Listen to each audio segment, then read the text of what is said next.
I keep forgetting web capture now. I am smart, except not really.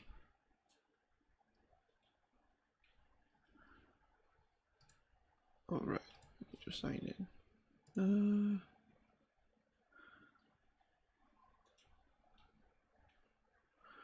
Pardon the awkward silence once again.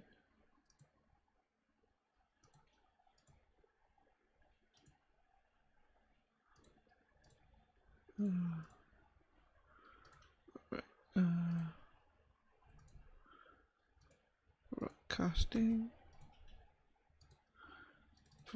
I don't know why I always forget about this. Start captioning. Yes. Let my mic begin. There we go. There we go.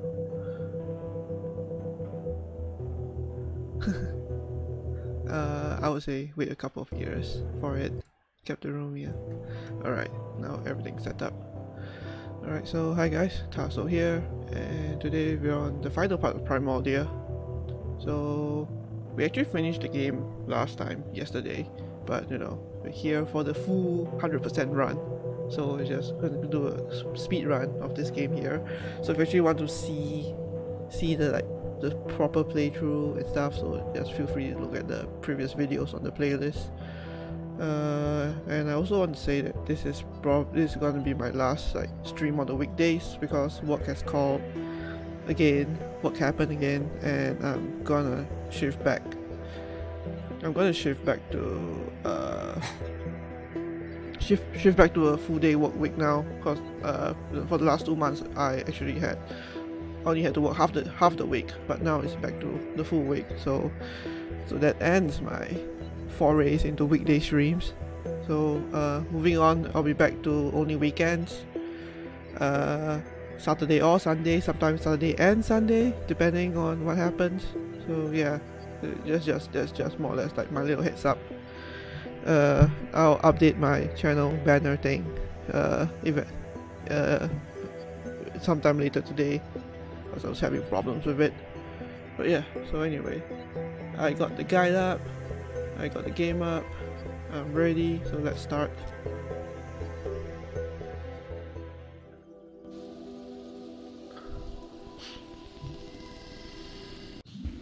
There we go, yeah. Let's just quickly go through this.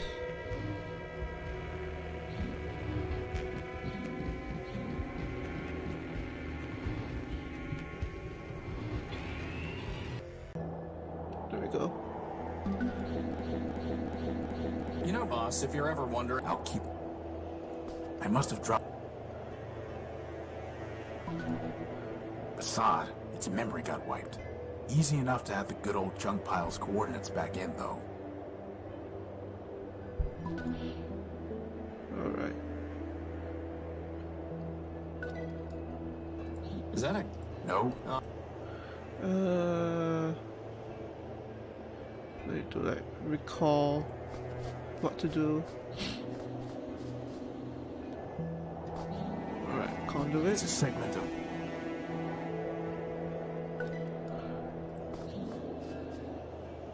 Crispin, no, at least the generator. There's supposed to be a power... Now? A sturdy... So, don't you have something better to... It's the Unique's tag. Without it, I'd have never known the ship's name. Apparently, building a giant airship... Actually, now that I see it, you can actually see it kind of spells Horus. It's just half of the lettering is gone. That's why you see it's unique. But it's actually Horus, Horus. So that's a nice bit of foreshadowing. Oh yeah, I wanted to turn on the commentary. Hi, this is Dave Gilbert, the head CEO, whatever, of Wadjet Eye Games. You have activated commentary mode for Primordia. Those of you who have played our previous games know the drill by now. There'll be B and C icons scattered throughout your screen as you play. B for bloopers, C for commentary, and you'll also be interrupted like this while you play to get some extra information about a particular point that you're playing at. We're doing things a little bit differently this time, as you will not just be hearing from me, you'll also be hearing from the programmer, the artist, the composer, and the writer. So everyone's going to chime in. There'll be a lot to talk about, so let's get started. Hey, I'm Mark Yohalam, and I did the story, puzzles, and dialogue for Primordia. I've worked on a lot of games in the past, but Primordia was the first adventure game I've ever finished. It's also the first game where I really had complete creative freedom. As we go along, I'll have a lot to say about design choices that we made in the course of building Primordia. But right now, I just want to introduce myself. The first adventure game I ever played was Loom, and it completely hooked me. Some of my other favorites are Monkey Island 2, Grim Fandango, the Broken Sword series, and a fairly obscure game called Dragon Sphere. I also really like the Quest for Glory series, but that's more of a role-playing game hybrid. I guess I could claim to be a professional computer game writer, but the truth is, I'm a lawyer. Computer games are just something that I work on in my free time, and I really don't have that much of it these days between work, a wife, 2 kids, and a mortgage. Anyway, enough about me. Start playing the game, and as we go along, we can talk more. Hello, I'm James Panas, and I'm the programmer in Primordia, and I probably have least interesting things to babble about. Hey, this is Victor Flug from Wormwood Studios, co-creator of Primordia and art guy for the game. I'm going to be providing some commentary on the environmental art and the sprites throughout Primordia, and yeah, thanks for playing as well. I hope you enjoy the game. Alright. Oh, there's a C. One of the things that's tricky when you're writing dialogue in a made-up world is how you handle slang terms and also just ordinary words in the English language that have their roots in particular cultural conventions or historical events that happened in our world that might not have a significance in the created world. A really basic example of this is that if you had some high technology aliens talking about the element that is atomic number 99 on our periodic table, it wouldn't make any sense for them to call it Einsteinium, because there's no Einstein in their culture. But it's even just a problem with ordinary speech. You can't have robots saying things like, I put my foot in my mouth when they don't have a foot or a mouth. So what I tried to do was come up with various slang terms and expressions and curses that made sense from the perspective of a machine. The one we used most commonly is Basad, B-S-O-D, which is short for really blue funny. screen of death. Incidentally, this is itself somewhat problematic because there's no reason to think that the robots in this game would actually have a blue screen of death when they crash. All the same, it's a way to have them say something other than God damn it, which wouldn't make sense for them to say since they have no God. Even Horatio, who worships man, probably wouldn't say man damn it because there's no indication that he has hell in his religion. So Basad was sort of the go-to curse. In coming up with Primordia's protagonist, one of the things that was most important to me was to find a hero who would logically do the things that the player would have to do in the game. Now that's fairly easy in a first-person shooter or in a role-playing game, where the activities that the player does are typically heroic actions. But in an adventure game, a lot of what you're doing is things like gathering junk, fitting it together, solving puzzles that make very little sense for a typical sort of action hero. Now there's some adventure games that did this really well. Obviously the Indiana Jones games are a good example, but then you have other games like Gabriel Knight or The Longest Journey where what the player is doing makes no sense for the protagonist. So Horatio had to be a kind of character who would go around building machines from items that he finds throughout the game world, someone who would help other robots when he encounters them, and not try to solve every situation just through brute force. So I decided he would be the scavenger who's religiously committed to the idea of fixing the broken things in the world. Even before you start the game, he's already doing that with his airship, the Unique. So you get this sense that when you're doing that as the player, you're doing something that already Horatio as a character was doing in his own life. As a consequence, every puzzle you solve, every item you gather, reinforces Horatio's character rather than undermining it. Yeah, it's fascinating to hear about. Okay. Let's speed through this.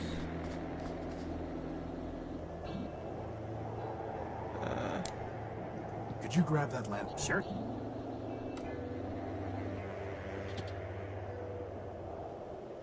You know, I always wanted to be able to fly. That's why I built you with a maglev unit. Not so that you could store tools on hard-to-reach ledges? Well, that too. Oh, we want to be able to fly. Oh my gosh, that call back, that call forward, and that in the ending where you jumped off. Whoa. You didn't really think that was gonna work again, did you? But no. Let's try it again. Cause that talk good. Oh, there's a lot of commentary. Primordia is very unique compared to the other Wadjet Eye games in that it had a full team. It had a dedicated writer, a dedicated artist, a dedicated programmer, and a dedicated composer. Normally you have one or two people doing many different things, which means that some of the other aspects of it kind of get fallen by the wayside, but not so with this one. You had Nathaniel completely focused on music, Mark completely focused on writing, so they didn't get distracted by any other aspect, and so each individual part of it really shined. So the end result is something really special and really awesome. I really like this room. It's the color scheme I came up with for this background basically influenced the rest of Primordia. You really want to repair things? I really yeah. want to keep the color palette for Primordia pretty, I'll say cohesive. A lot of people will probably say samey or boring or dull or whatever. But yeah, I just like sepia tones and stuff, and that kind of color scheme. Yeah, it's interesting how they kind of incorporate all those deck plating considerations. and kind of a rusty sky, grey clouds. Just, I don't know, worked for me, and I used it in a lot of other places.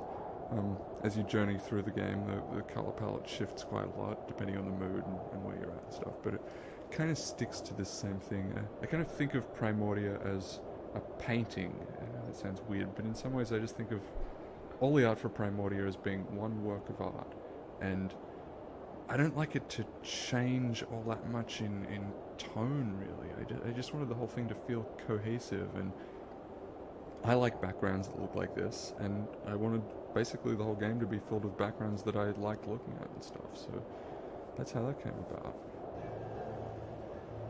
The telescope deck, probably my favorite background in the whole game.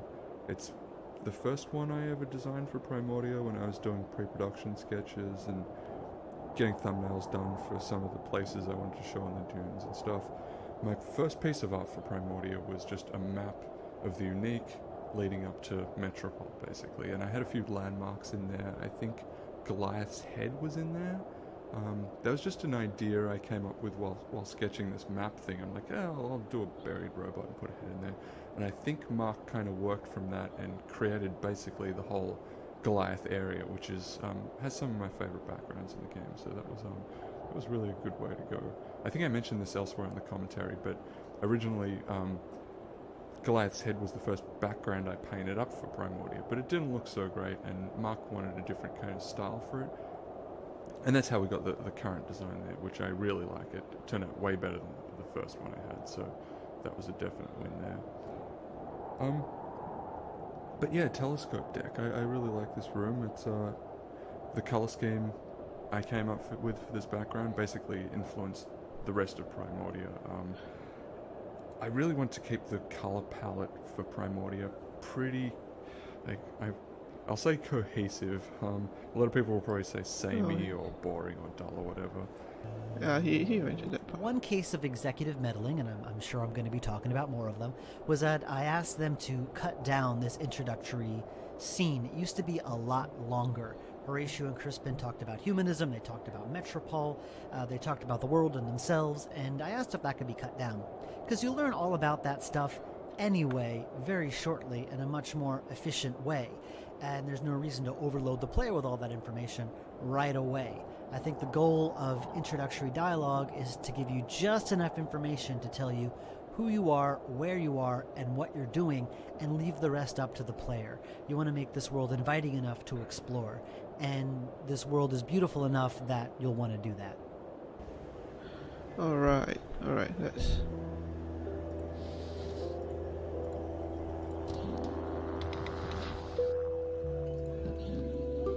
So that why no reason. I always used to hate puzzles like this that rely on a kind of reverse dramatic irony where the character knows something that's obvious to him but the player doesn't, like where he left his keys the last night, what the phone number of his girlfriend is, how he should drive to work, things like that.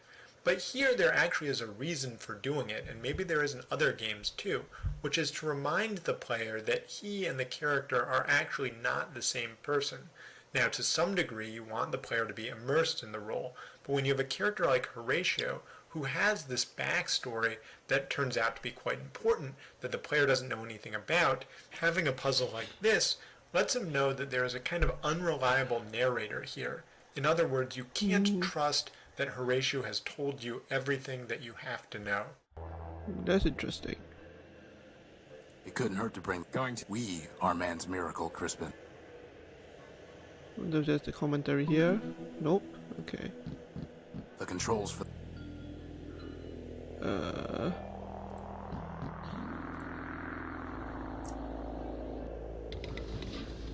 good thing there's I could have really? No. Routing that much power to your maglev unit would cause it to explode. Yeah, right. Sorry, I couldn't find a working fuse to solve the problem. I'm a floating Oh god, bomb. the foreshadowing. I'm a floating bomb. Sweet. As Anton Chekhov would say, if you have a floating bomb in Act 1, it needs to explode by Act 3. The commentary. One case of executive. Okay, so we already had that. This is no We got the plasma torch and the man and the Gospel of Man. Oh, there's another conduit. more Gordium conduit.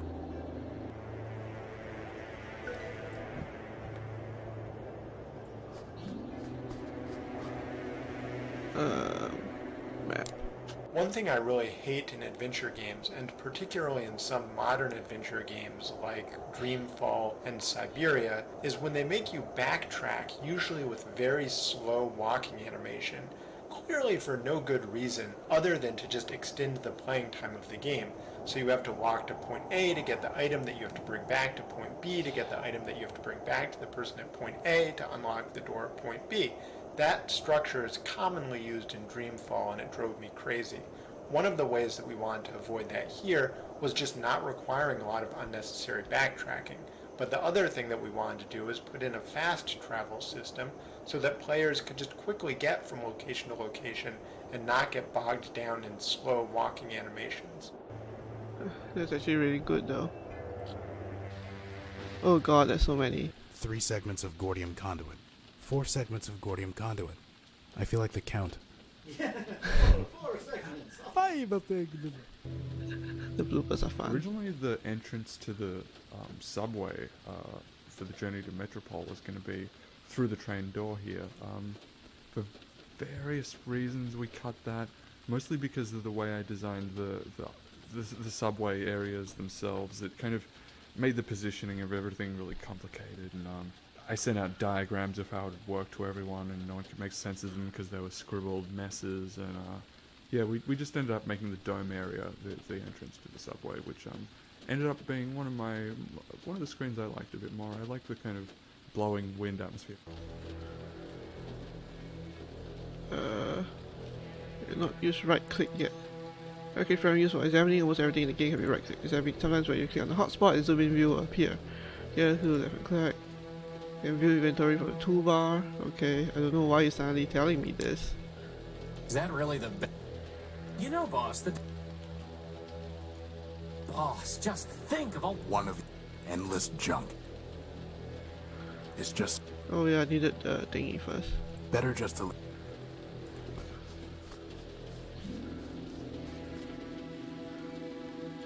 It's 3 pieces. Unfortunately, one of them is... There's a piece of Alright. Crispin, can you go? I suppose.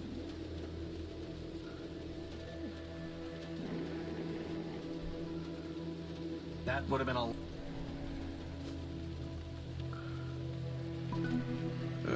So we need the 5 segments of...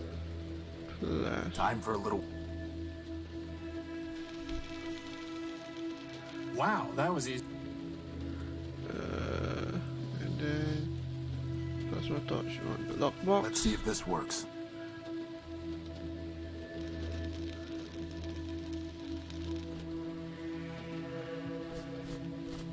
Is that a spark plug, boss? Who locks up a spark plug?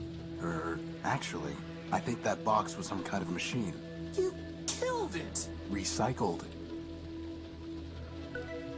When Victor, the artist, first asked me to work on the game, he had this idea for a silent companion. As the game went along, Crispin really took on a life of his own, fueled in large part by the fact that James, the programmer, fell in love with him and kept asking me to give him more and more ridiculous lines. The truth is, a good sidekick has to be a foil to the hero, whether it's Sancho Panza to Don Quixote or Odysseus to Diomedes. That means both a personality difference and a different set of skills. So with Horatio, you have this grounded, serious character, while Crispin is quite literally flighty. Crispin is able to do things that Horatio can't. He can fly up and grab things, or at least knock things. He can fit into small spaces. He can cross over barriers that Horatio can't. He also looks at things from a totally different perspective, and so he's in a position to advise Horatio when Horatio gets stuck. In terms of direct influences, probably the strongest one is Mort from Planescape Torment. Anyone who's played Planescape will probably recognize some of that, but there's a long line of these kinds of flying, sarcastic sidekicks that I was drawing upon, whether it's Cedric from King's Quest V, Zizix from Sacrifice, or even Orko from He-Man. Given that quite early in the game you have a robot poking around a junk pile, it's inevitable that there will be comparisons to Wally and to Machinarium. And I should say I quite like both of those, particularly Wally. But at least for me, neither of those had a particularly strong influence in how I thought about the setting, at least not consciously. Cedric? I would say the bigger Cedric. influences are a few books. I wonder if I should particularly a just book keep the called commentary City going, by because Clifford it's definitely Simak, taking which a I lot didn't of even time. like, but had this interesting idea of man being a mythological creature for these robots and talking dogs that survived after a human apocalypse. Another big influence was the book The Road by Cormac McCarthy. The whole idea of the journey there and this father and son figure trying to cross a desolate wasteland really influenced the way I thought about Horatio and Crispin's relationship. Finally, there's a book called Viraconium by John Harrison that also depicts this far post-apocalyptic setting with these poetic images of desolation. One that sticks with me is the description of the metal salt marshes, these bogs that are full of runoff from heavy metals from industry that existed far, far in the past. And it's just presented as something that the characters take as a given, that you would have these super polluted marshlands. To them it's sort of fantastic, but to us, with the different perspective we have, we look at that as an ecological monstrosity. In the same way, the characters here are really not aware of the scope of the cataclysm, so they walk around through this wasteland. You have all this ruined machinery and absolutely no biological life, but Horatio and Crispin seem fairly unaffected by that.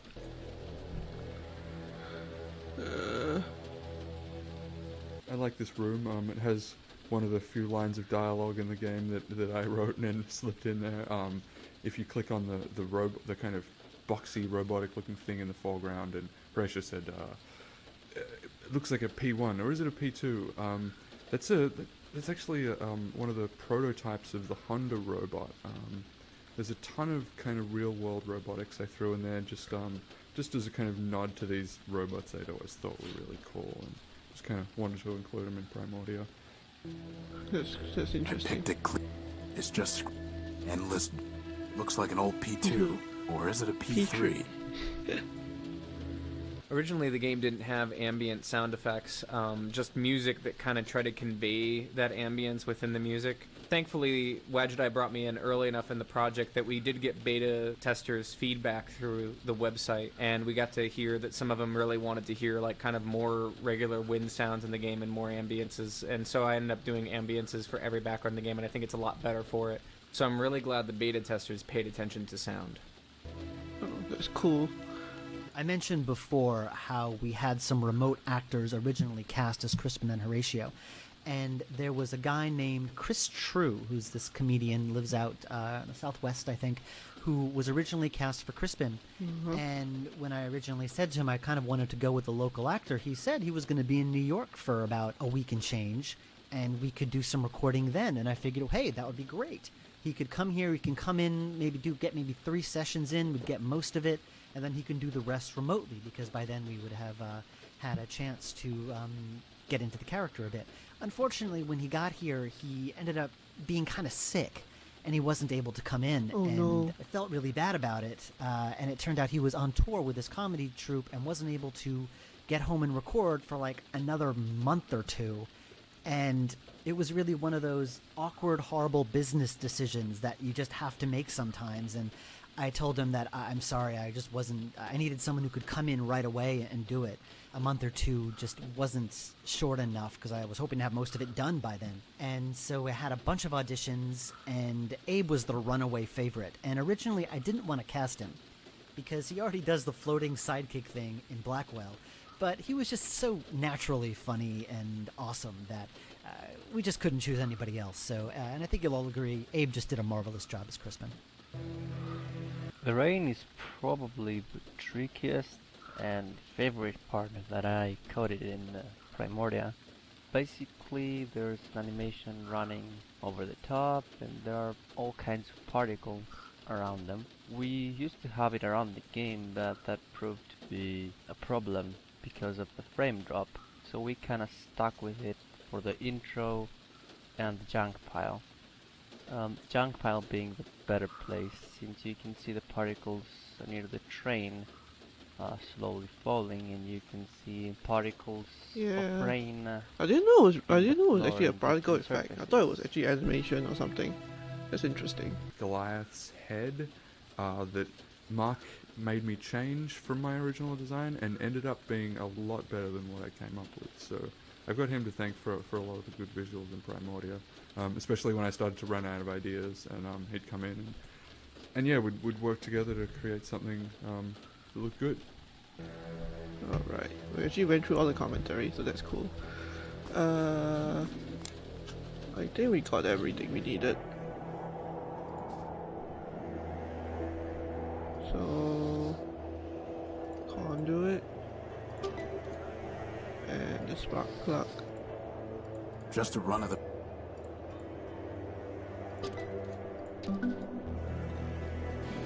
Yeah, let's skip the cutscene. A big problem in any game these days, which requires voice acting, which most games do, is that once something is recorded, it's set in stone. And if you forget to record something, or somehow it doesn't get picked up by the script, or the takes are bad, or something, then it requires a bit of creative juggling and editing in order to get it right. And this little conversation here, it sounds maybe ever so slightly awkward, but maybe that's because I remember the original conversation, where Crispin says something like, that hit the spot. And Horatio says, don't get too comfortable, we have to look for our power core. And Crispin says, but maybe we can go to Metropol. Those first two lines, for some reason, didn't get put into the script, it didn't get recorded, which was a problem. So I kind of juggled lines around. I took Crispin saying, so what's the plan, from a completely different part of the game. I think he says it in the train station, and put it here.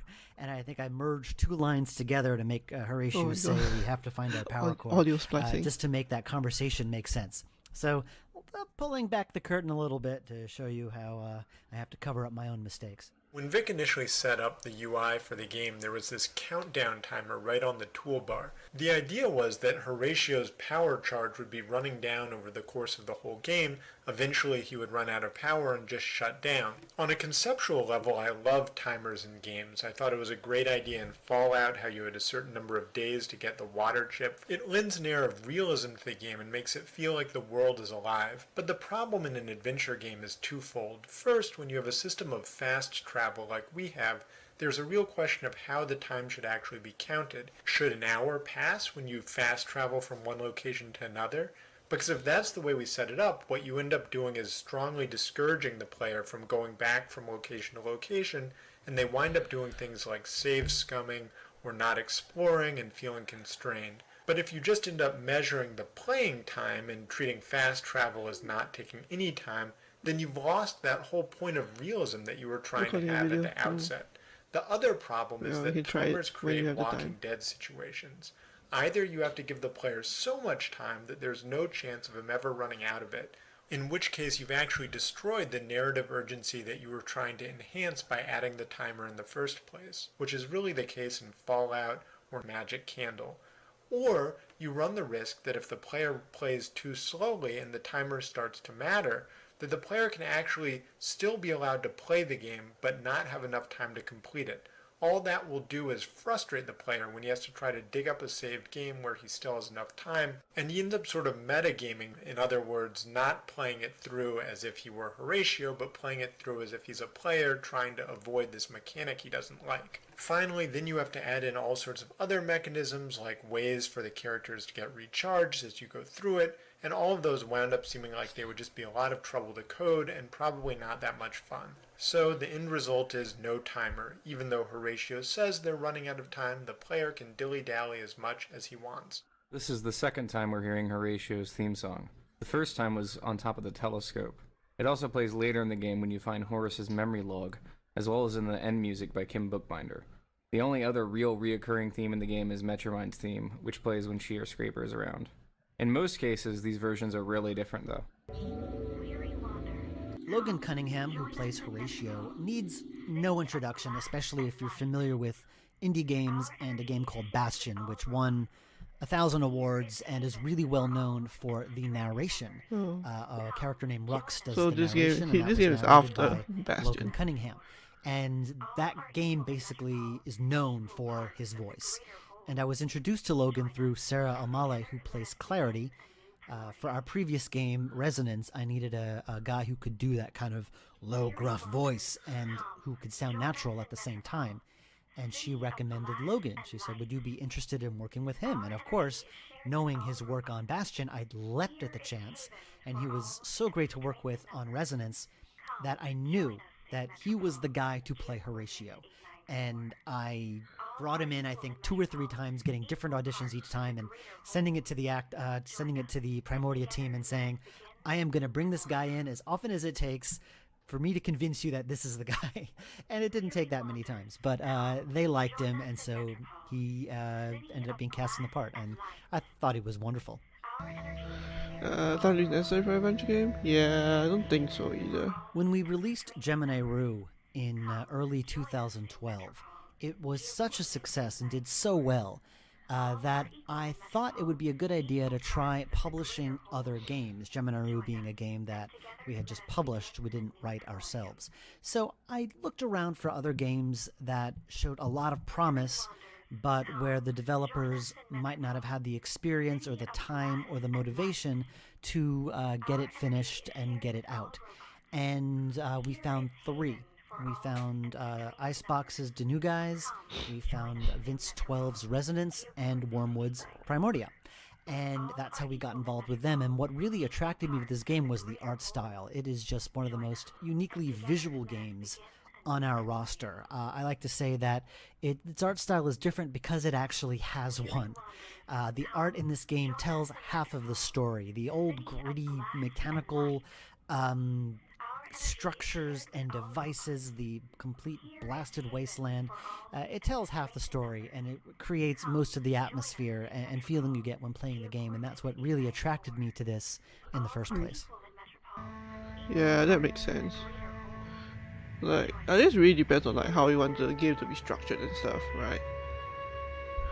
Okay, so now we need to create the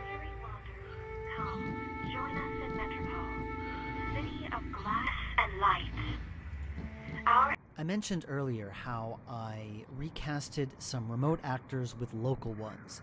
I didn't realize it at the time, but Metromind had also been cast, and that is her voice that you're hearing on the radio. I had given the voice of Metromind to a woman named Noni Craig, but I didn't know that this voice on the radio, and later on when you get to the train station you hear another voice, I didn't know that that was supposed to be Metromind either. And this was a voiceover that they had recorded by a remote actor way back when, and I was so used to it being there that I'd completely forgotten about it. And so just to cover our butts, we had to find the original actress and get her permission. We could have gotten it re-recorded, but we're running very close to the wire, and I thought it'd be quicker and easier to just ask her permission rather than getting it re-recorded. And it turned out the original actress had changed jobs. No one knew her email address. And on a whim, I just looked at the original file for these lines, and embedded in the properties was the words "by Miss Pudding." And I had no idea what that was, but I thought, well, maybe the actress calls herself Miss Pudding online. So I Googled the name, and sure enough, I found her. And I asked her permission, and bam, it was done. Ironically enough, 5 seconds after I figured this out, Mark, the writer, found her email address. So I wasted all that effort, but yeah, it's just a funny story. That's funny. Weary Wanders, come, join us in... I bet I can But now we can't listen to the sweet voice of Metropol. I guess that makes 2 birds. The new game that looked very good. Oh, that sucks. I remember when The original. I went with, and I never. There's the. I'll put the keynote. How does it... The crystal, the cable, the computer. The unique is. Oh, right. The energy sensor. Okay, we need a crystal.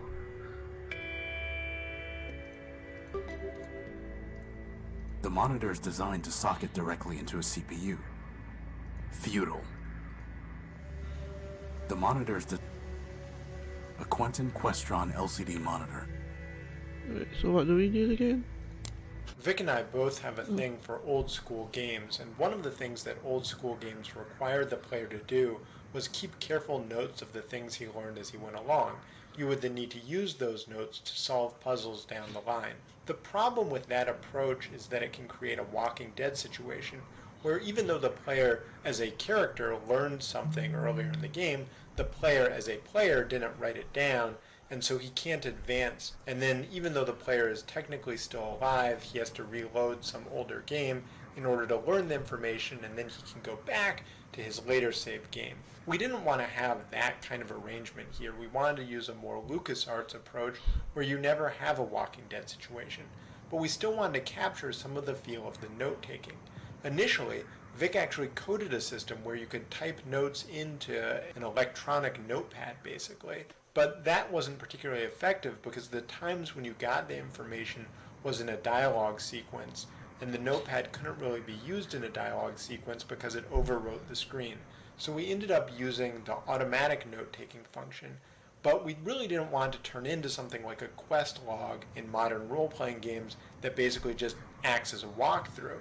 So we filled it up with a lot of dummy information as well, things that the player would probably have written down in an old-school game, but which ultimately doesn't prove to be necessary in this game. As a result, the player can't just assume that everything in his data pouch is a solution to some puzzle down the line. Crystal connector cable.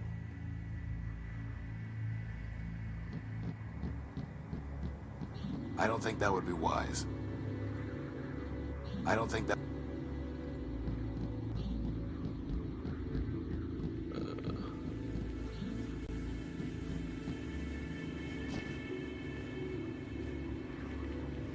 What? This is not... It's Crispin's... That's your...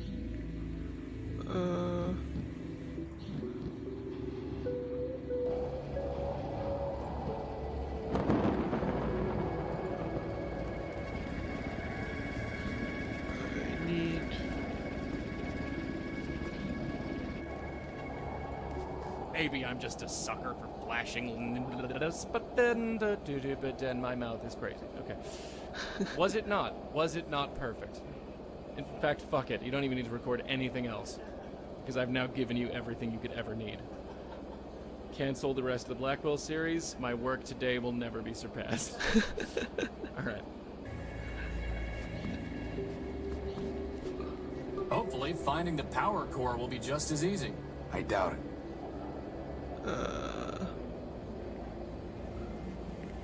Nothing worth broke. I salvaged. Yeah. I want... It's one of the big... Now, I'm not a fancy The one area of this game where I was kind of an executive meddler, I was really the hard-ass producer type and insisted on doing things my way, was the voice acting. And when I first made the deal with Wormwood, there was already the two journal thing actors was a good cast idea. as Horatio and Crispin. And they were totally fine, but the problem was that they were not local. They weren't from New York City. They were from elsewhere. And I would have to work with them remotely if I was going to keep them on board. And that was a major problem with me because I really prefer working with local actors. They could come into the studio, I can direct them face to face, fix any problems with If I direction found out was daddy, right then the game away. will be I over always really find working quickly. with remote actors takes so much longer and is so much harder. That I only like to work with a remote actor when the character is a very minor one that doesn't require a lot of direction. And for a major character, that wasn't going to work, especially for a player character like Horatio and a major character like Crispin. So I felt really bad about it. It was kind of this awkward moment when I really insisted on, yeah, sorry guys, I got to work with local people. And so we ended up recasting the characters with Abe and Logan. I had done a lot of demos for what style of music to have in Primordia, and we couldn't quite find what we wanted. At one point, Dave Gilbert, the producer, stepped in and basically said, well, let's just go ahead and try doing music for certain sections of the games. And so I took the latest demo I had done, which I really felt like stood out among the demos, and I converted that to the opening theme music that you hear when you first start the game, which ended up becoming Horatio's theme later on. The other song I did around the same time was the menu music, and both of which kind of formed the foundation of what would be the style Primordia would have throughout most of the game. Crispin's sprite design, character design, or whatever, has been around for a long, long time. I think it was maybe the third or fourth robot I drew for Primordia. Originally he had just like 3 orange eyes. This is before he was actually Crispin. I was just drawing random robots and stuff, and Mark came up with the character of Crispin, and we needed a sprite kind of placeholder, and I threw this little kind of spinning top looking guy. Not the most unique design in the world, but I don't know, there's something about it I kind of That's cool. Eventually, we kind of wanted to get, I don't know, a little bit more emotion into Crispin's character, and I thought that just these 3 lights on his head weren't really portraying that all that much, so I did some more design sketches, messed around with the concept, and came up with a view of kind of the blue screen he has, which is actually like a cathode ray tube or something like that Horatio's scavenged from out of the tunes. It's definitely good old analog technology. There's a lot of analog tech in Primordia. Okay. Shit. Where do you get the crystal again? I know I need to use the rack. Or the grease. That was a perfectly good rag. Good for what? He could have buffed me till I shine, Oh, boss. right, the crystal At least was- then, when they found... I think The crystal was in his room. Now I remember.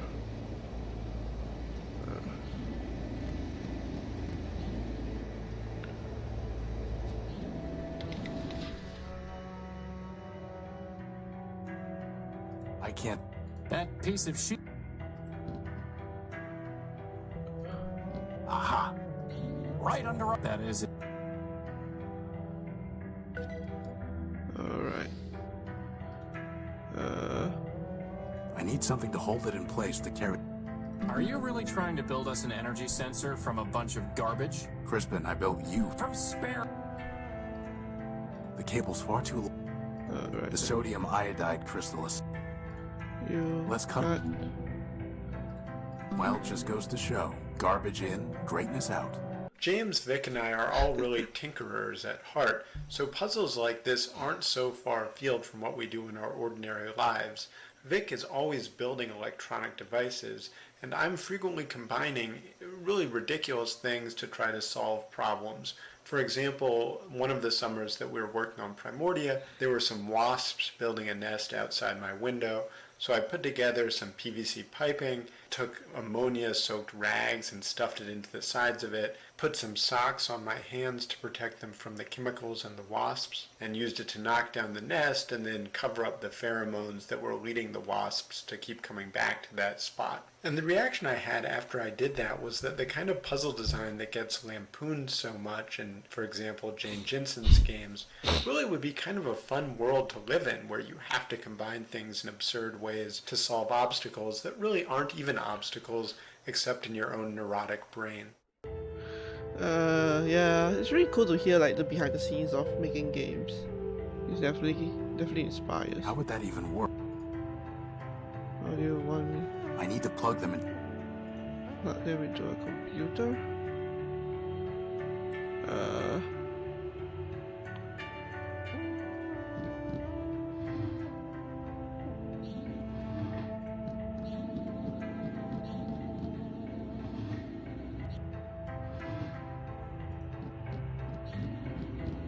The LCD monitor is called a Quentin Questron monitor. That's a shout out to the first graphical adventure game I ever tried to make just over 20 years ago when I was in the 6th grade. It was a game called Quentin Quester, clearly inspired by Hugo Whodunit. Nothing ever came of it, but I kind of felt like now, 20 years later, I'm finally making a graphical adventure game. I should at least say something about that first effort I made as a kid. There we go.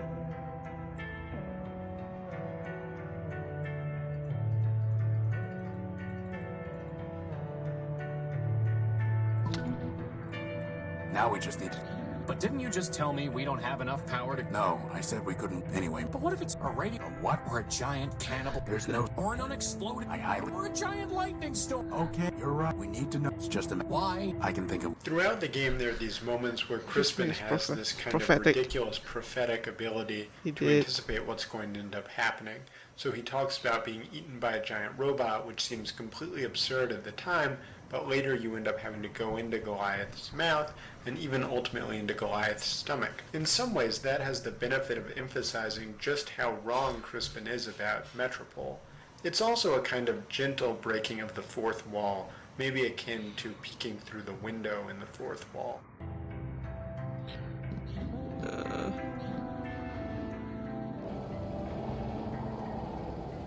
Oh, we need to look at the coordinates.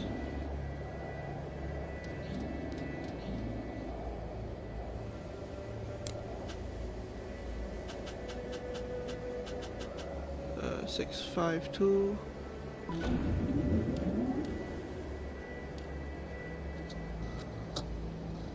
Nothing but radio...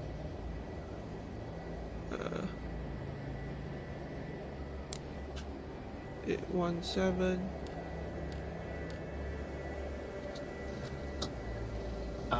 That looks like a giant... It looks... And with that, poor dude... Alright.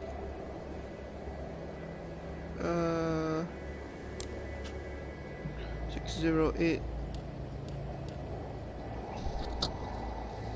That's strange. Maybe we should go...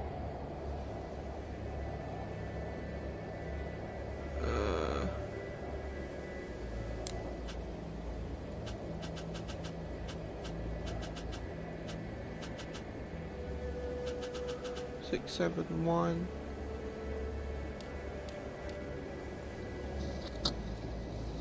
More ways. Well, you're... Scrap. If you...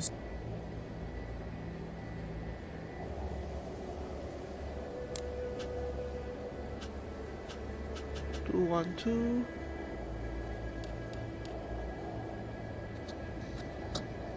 It's pitch black. Boss, that's because... Oh. And what's the last one? 159.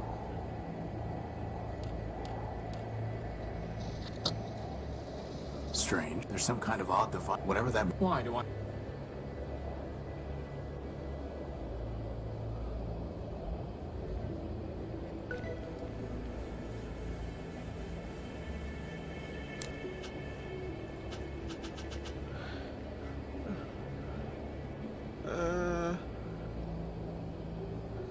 prior to going inside the dome. Okay.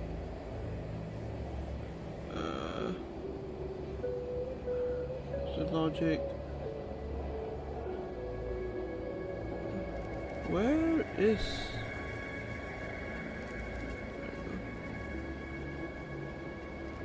This includes the ones for Metropol.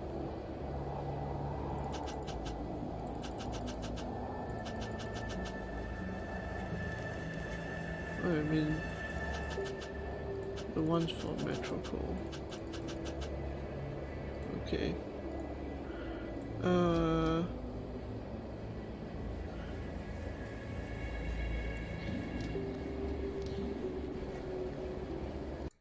Oops. Okay, then now we need to go to the places. What? But I know by your works. Fuck. Last page. Get in the game. Commentary. So one thing that's very funny, this is one of the last commentary tracks I'm recording, and at several points during this commentary I've talked about science fiction influences, about movies like WALL-E or games like Machinarium, where someone inevitably will draw a comparison to Primordia, and we were asked about that in a bunch of interviews. I gave answers there, and all of a sudden it just occurred to me, just as I'm about to wrap this up, that almost certainly on a subconscious level, Star Wars has to be operating as an influence here. I mean, the first third of Star Wars or whatever, or at least a big part of it, is two robots, one big one and one small one, wandering about in a desert, slowly breaking down, running out of power and stuff like that. Never would I say it had a conscious influence on me, but, you know, I think Star Wars, like Shakespeare or the Bible or any number of other things, is just such a towering work in terms of its influence on any nerdy person, at least, doing anything creative, that it must have had a role here. Alright. Man's creation. When I was a kid living in DC, my parents took me out to this incredibly creepy sculpture that's a giant man buried in the ground. There's like an arm coming up, a scowling, almost shouting, bearded face, part of a leg.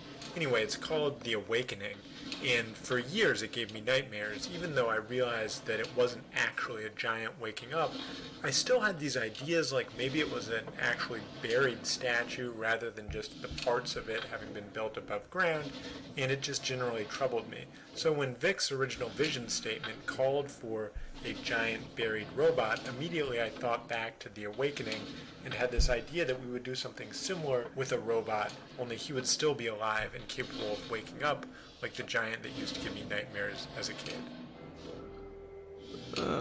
Finger. It's corroded. There is a bend. If I could break it off. Let's... Boss? Just the... Why? To see if we can... You're sure you're not... No, but to tell you the truth, for some reason... That's what I... Just let me... Bugs and glitches.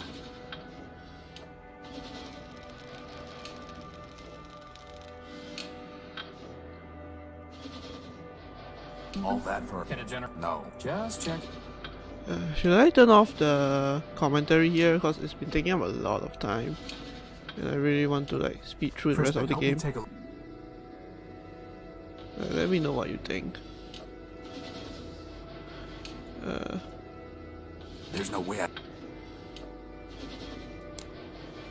Could you try... Sir? Yes. There. Crispin, try shoving this... There's something ironic about that. Well, boss... In we go. We? Oh, by the hand. I'm telling you... Crispin. Fine, but you...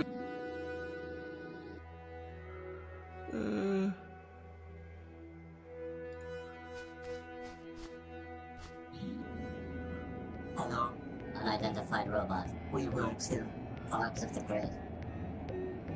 The great what? That data is lost. Well, I am Horatio Nullbuilt, version 5. Now we are Alpha and Gamma. Gamma knows. Gamma knows best. Alright, let's keep moving. Okay. 1,011.3 hours. I said 11.3, so let's... At 11.3 hours. I pushed the pole door earlier when I was walking in, so that's great. Oh, I need the mobile sensor for this. How do I make the mobile sensor?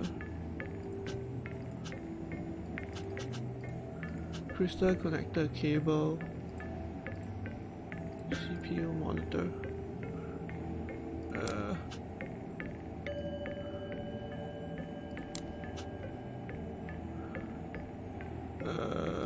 Wait, no, inventory.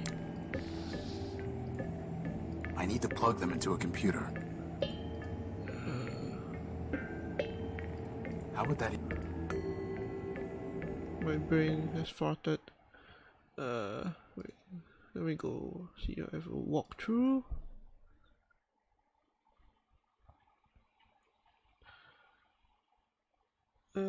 Conduit.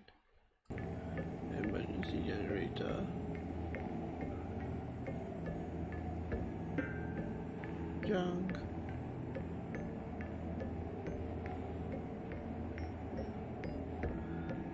Spark plug.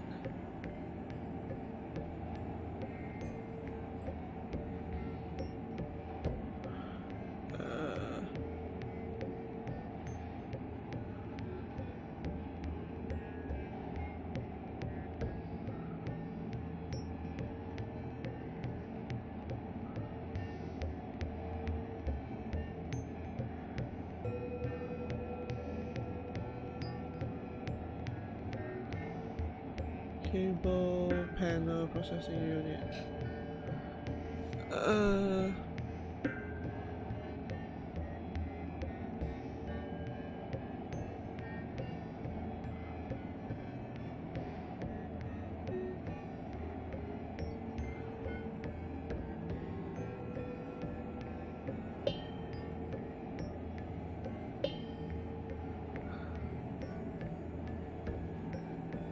Oh, this guy is not great. Nope, this is in Chinese.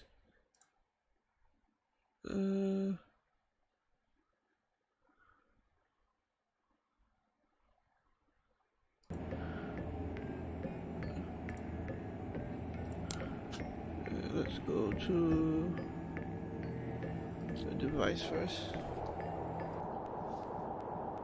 You know, boss, if we had the gospel, maybe you and Leopold could bond over it. You got a bit of your Long Island in there. Did I? Bond? Boss? Oh, fuck it. After all the years I've spent trying to cut it out. Ooh, that's cool. Thanks, that's in the room, yeah. I think I'm gonna turn off the commentary now, just so like I don't slow down the game anymore than it already has. Welcome once more to I. Once more? I don't... yeah. What is... Oh, no. Did he just say... Yeah. I'm looking at this... It is... I'm looking at it in legend, so it's... Really? I thought that I... That sounds... Do you know where... Indeed, its way was clear and set that path the destined goal, but... Okay, we got the new location. Long Island. Goodbye. Fare thee well. Frankly, something must be... That's a shrine, and I thought you... We gotta turn it back on. Alright. So you may notice a robot up in the foreground, down to the bottom left there, that Horatio and Crispin make some commentary about. That's actually a reference to a game I played a few years ago by a guy called Ben304 on the AGS forums. He's created a ton of fantastic games, and it was really kind of a big influence for me when I first started out with AGS. I played this game called Any Android Automated Affection, and was just totally blown away by... On the one hand, it had a very kind of genuine simplicity to the graphics and the music and the story and everything, but it was just really compelling and kind of... I got into the game world and stuff, and Of course, it was about robots, so I love that too. But it had a character in it called the Mailbot, and I just sort of wanted to make a nod to that game, so I put the Mailbot on this screen. Hope you don't mind, Ben. That'd be too late now.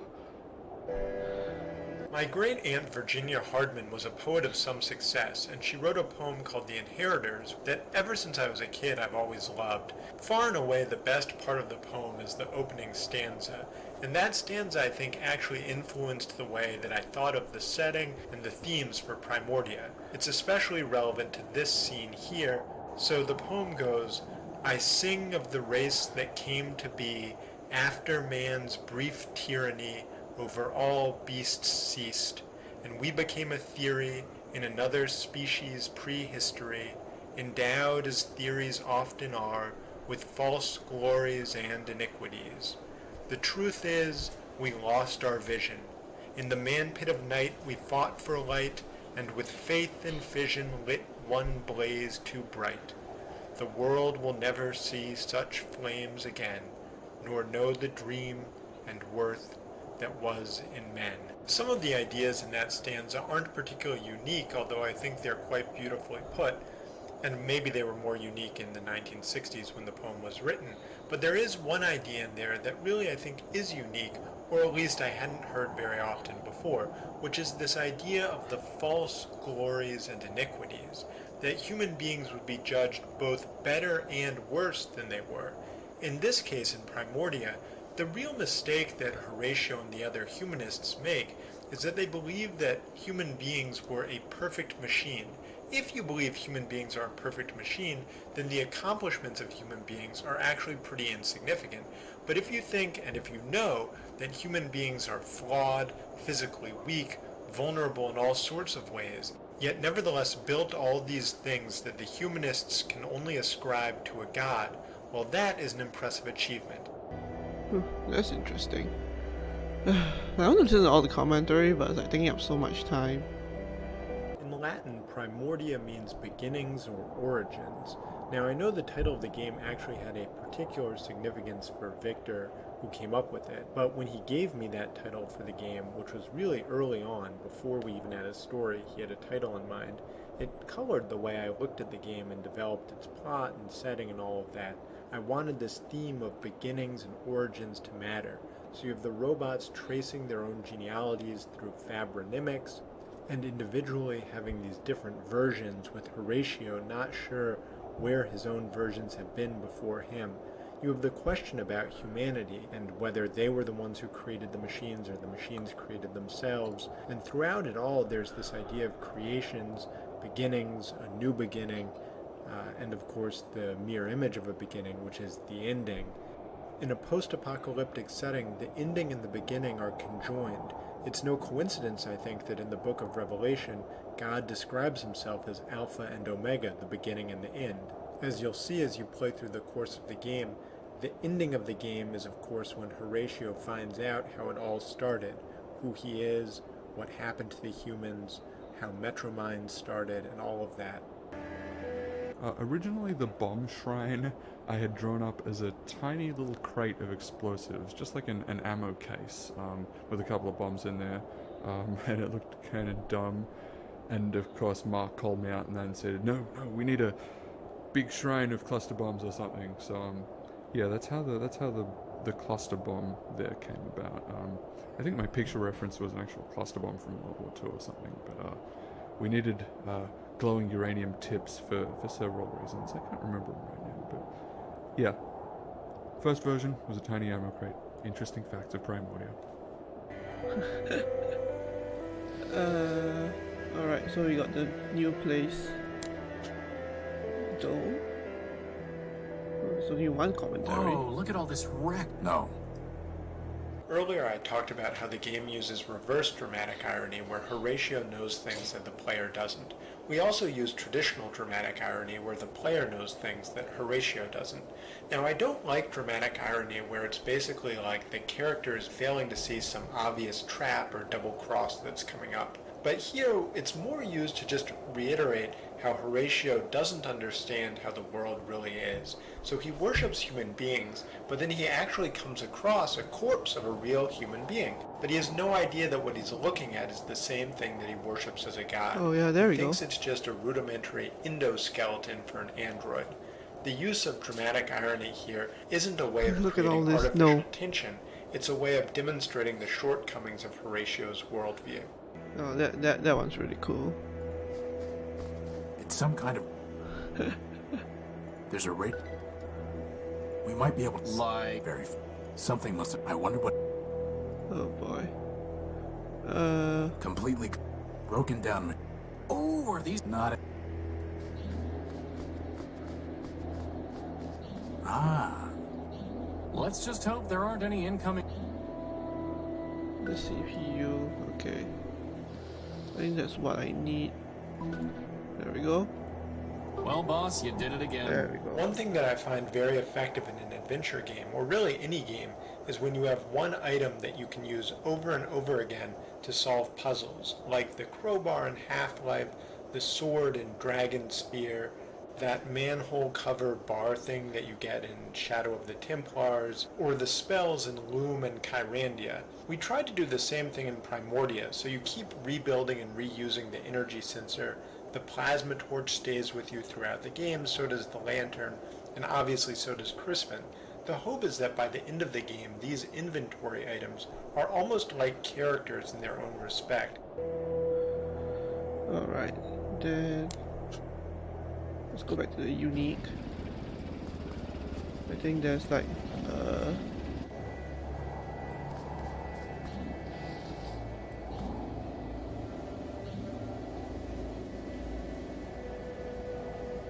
It's not the...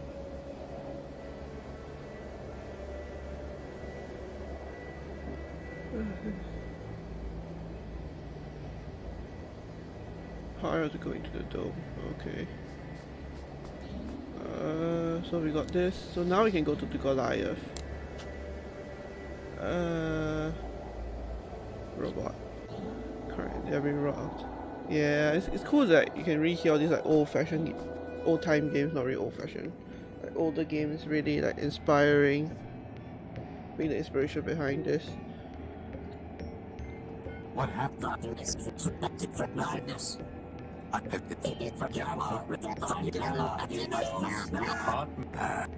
Do you have... Memory and reasoning system. Bob? Air ventilation system. Power system. That's... Communication. Okay. Terminated. Can we... No. Yes. Yes. You're an... We know the answer to gamma himself is filtered. So, since when I've spent my... I'd say crazy...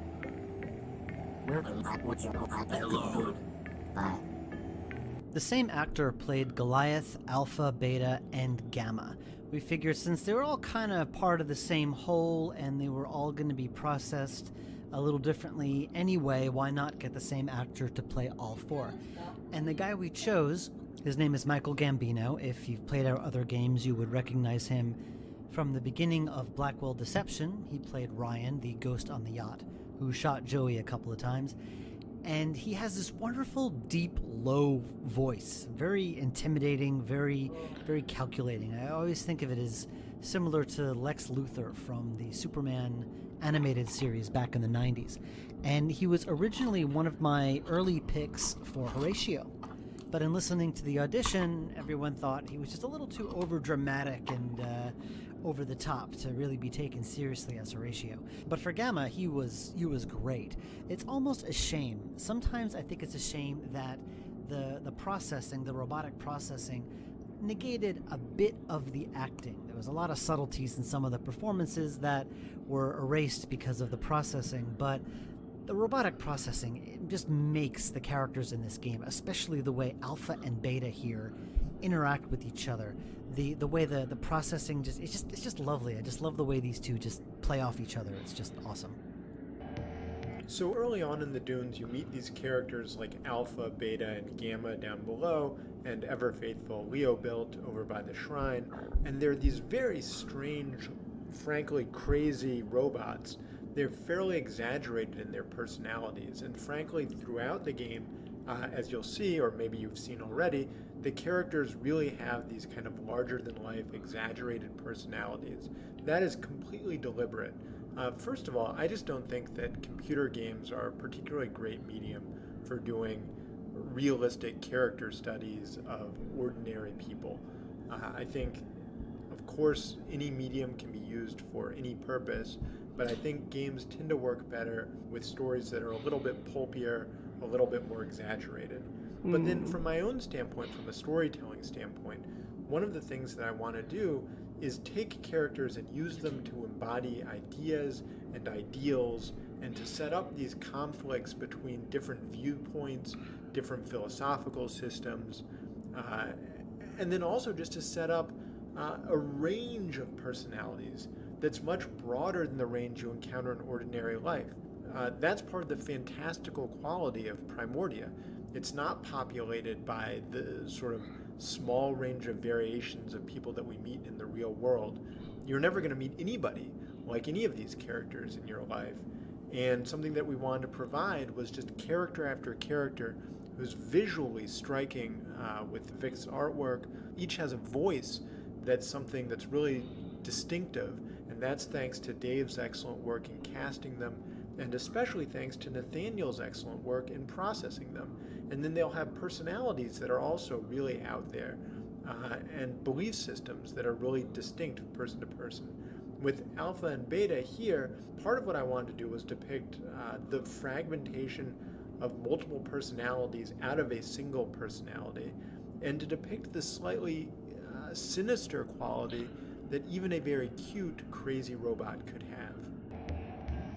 As I think I mentioned, Primordia took over 2.5 years to make, and though some of that was spent just polishing, and at some point we had like a complete, clear design document, there was definitely a period early on where it was basically just me and Vic kind of flying by the seat of our pants, developing as we went along. And Vic had this idea that the game was going to be like 8 rooms, and it was going to be freeware, and we were going to be done in 3 months. And so early on, the game just had a really different kind of feel and philosophy behind it. I mean, definitely I had the same themes that I wanted to get out. Definitely Vic's art still had the same powerful impression, but I don't think either of us was taking the game quite as seriously as it deserved to be taken. And then as the game grew and grew and grew, and the team got bigger, and we decided to make it a commercial game, we went back through, we tweaked some puzzles, we expanded some aspects of the plot, Vic did a bunch more art, but we still have these kind of like, atavistic elements dating back to that era. And I think, honestly, the Goliath mouth puzzle falls into that category. I mean, I like it because it is actually a puzzle, and later in the game, some of the puzzles are really, really easy. But it's just kind of not in keeping with the tone of the game that you're like shoving a finger up a robot's nose to get him to open his mouth. It doesn't really fit with Crispin or Horatio's characters. I should say with Horatio's, it does kind of fit with Crispin's character. Especially we had to like sort of retcon it to explain why Horatio, who cares so much about private property, would just slice the robot's finger off and stuff like that. It ends up not being that huge a hiccup in the story. I don't think anyone's going to be offended by it. But all the same, if we had planned everything out from the beginning, I don't think it necessarily would have had that element to it. Alright, so now we need the cable to go up. I can't even see it. Crispin, can you? Sure.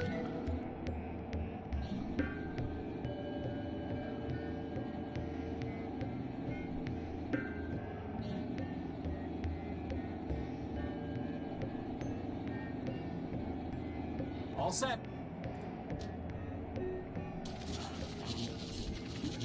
So the brain puzzle is really one of my favorite puzzles in the game, and it's unfortunate that I think the Dunes have a much higher density of really good puzzles than Metropol does. Metropol ends up being sort of dominated by plot, and the puzzles move at a much faster clip. In the Dunes, we have these puzzles that require you to take a second, take a step back, think about it. So here, you're getting numbers fed to you by the floating robot, and pretty quickly, I think the observant player will realize that those are on and off switches. There's an equal number of numbers as there are buttons on the UI. But then you have to make the second logical leap of realizing that that robot is speaking backwards. Incidentally, if you use the radio transmitter on the bug, then it will speak forwards. You've basically triggered a different response from it, and that would give you the correct password. But generally speaking, I think this puzzle, the Gamma puzzle down below, a puzzle that we unfortunately cut involving the conduits, all of these puzzles shared a quality, which was that you had to come at them a certain way and then take a step back and look at them a different way. Ooh, can use the radio transmitter. That's interesting. The transmitter's dead. Oh, okay. A pretty basic radio Alright, it needs the battery. Crap. Let's go back to the junkyard first. Boss, how in the...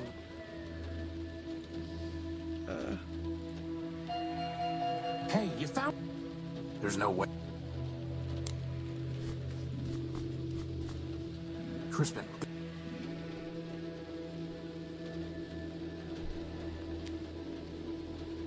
You have got to be kidding me.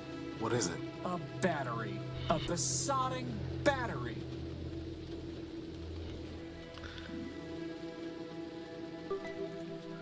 Alright. The standards. Maybe someday that's very fun. Robot.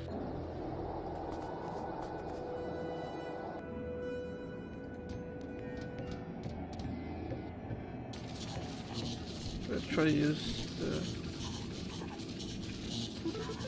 reboot system. 01011. So that's what he was saying. 01011. So that... I don't remember these things.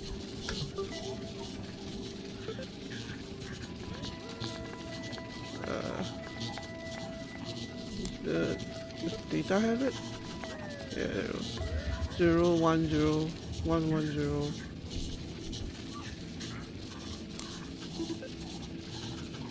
010110.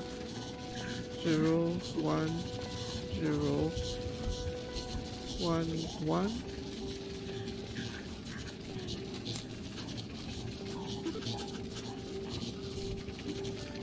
Zero.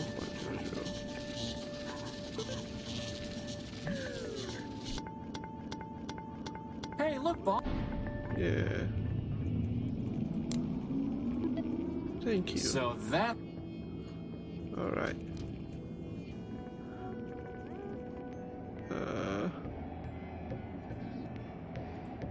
I fixed it. Goodbye.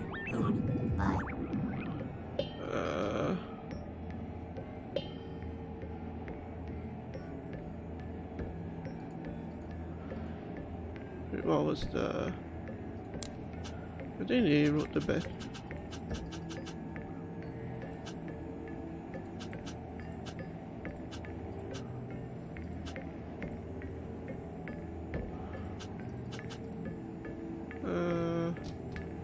Oh wait, I think you look at the screens. Basic system. How can I... Loading. What? Elevator code. What? 9876. Okay. Shit, no. 9876.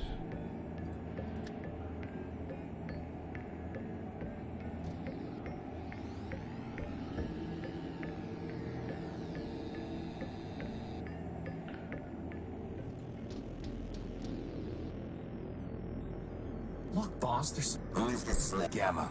They told him I I think I'll... They have already groveled. But why? Independence. Well, you'd probably... Flat, what is you? Your brother said that you might Help each robot. And here I thought... You need to... You'll have to catch me.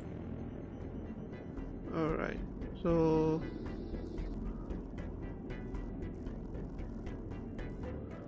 Now we use the mobile sensor. energy.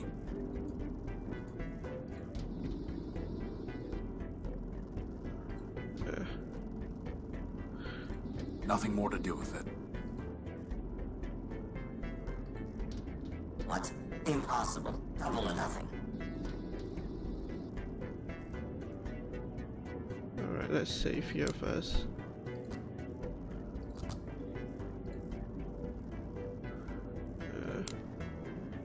It's detected.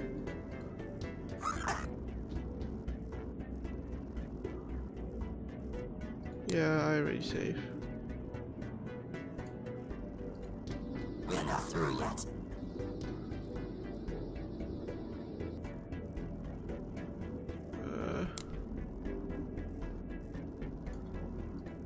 One more time. It's detecting it. Just once more. This time I promise.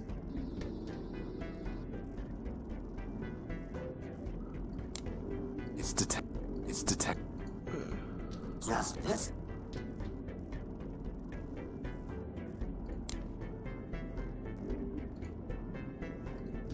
Just once more.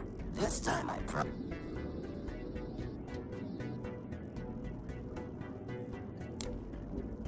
It's detecting energy. Just this time.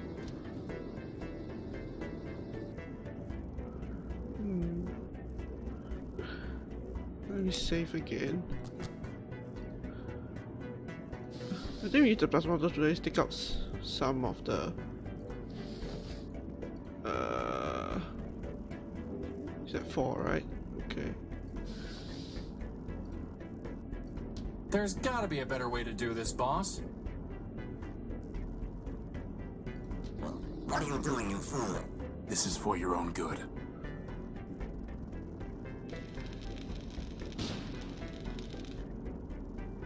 Ha! Who's smart now, Gamma?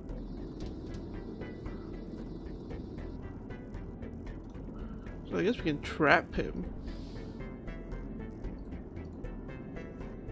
So he's on 1. So we just destroy him. Stop that! Stop that at once!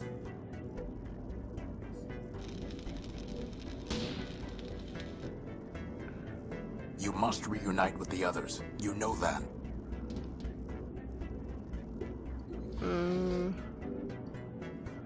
It's on 2, so we destroy 1. Spare me, I beg you, spare me! Spare you? Gamma, I'm trying to save you. You are mad, not free.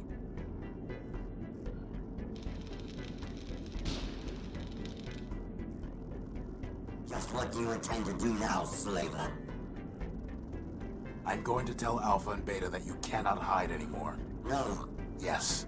This is probably my favorite puzzle in the game, and the reason why is that even though it's immediately obvious what you need to do, figuring out how to do it involves several different steps. First, you have to realize that it's not enough to just chase after him in the monitors.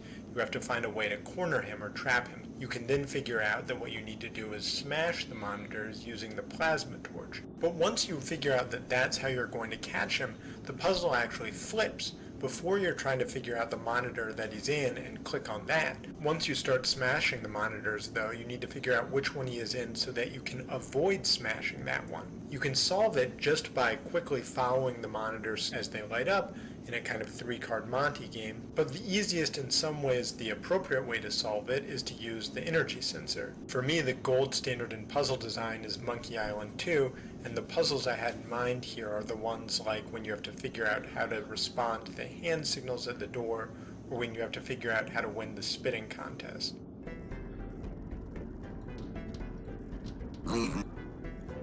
Alright. Oh, they already talked to the... Wait. Never really listened to the commentary below.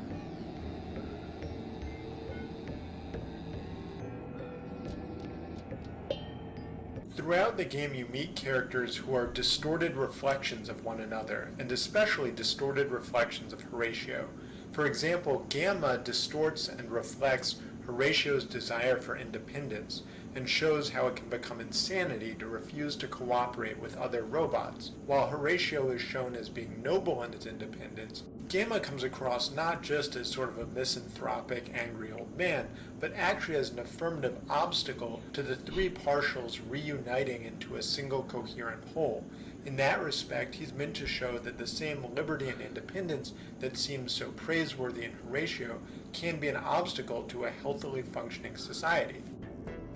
The Gamma puzzle is probably the reason why I was offered that disposition. Basically, it's been reworked around 6 or 7 times, and we couldn't figure out how we wanted it to be in the first place, so we ended up doing it again over and over. I was very proud of certain versions of it, but I quite accommodated to the last one. It's probably and definitely the best one. Initially, I was just going to code that and not be part of the team, but that changed. That's interesting. Alright. I trapped Gamma. He is cornered in one of the 4 terminals below us. Gamma. Unification. Resurrection. Vengeance. Thank you.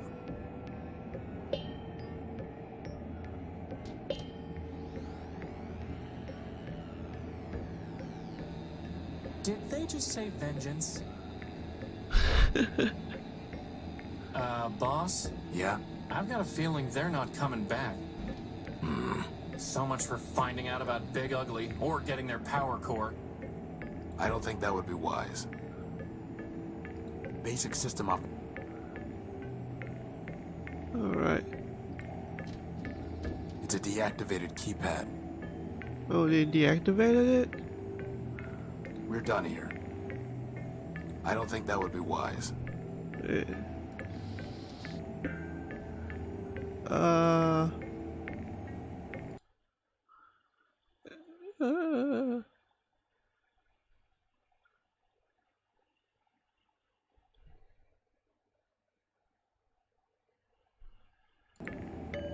Alright. Horace. Did you hear something, boss? Horace. Oh. Horace. Oh. Who's there? I am Goliath Man. Whoa. You know Oh, this is new.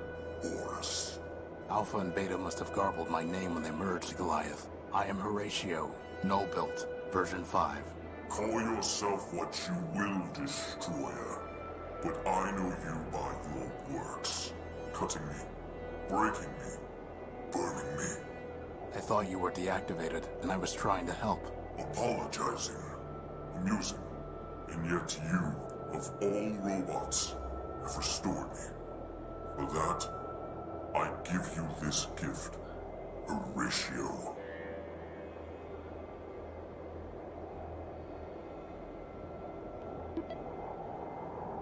Be careful. A decryption module? It will restore you, my ancient enemy. I've got enemies enough already, and I don't even know you. You will, Horatio. Now go. Wait, your partials said that you might let me use your power core. Boss, can we please leave before he decides to eat us? One more question, Goliath. Have you ever seen a floating robot with big claws? Go now. Oh. Bye.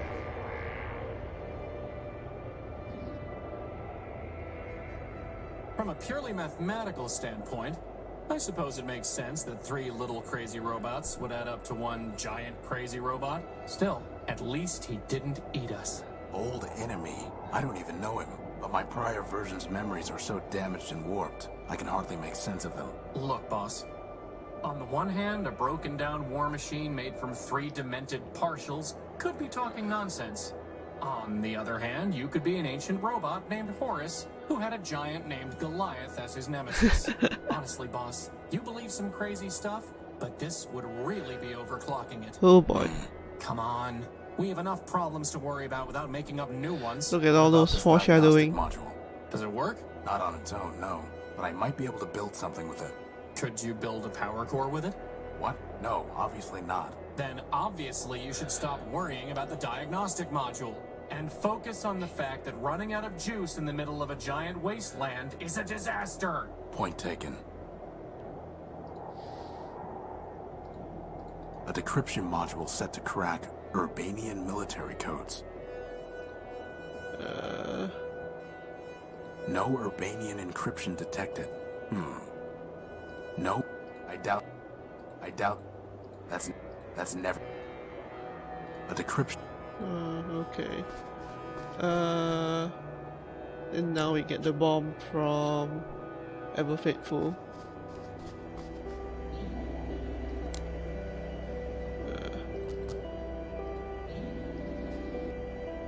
I am also. If thou hast kept this is the relic for the adept, and I must answer me these questions. Why are we here?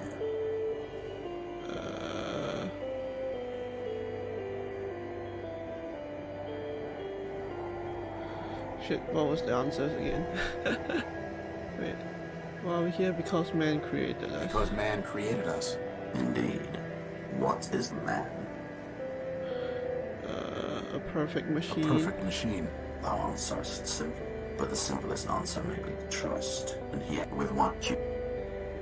To maintain the world. To maintain the world.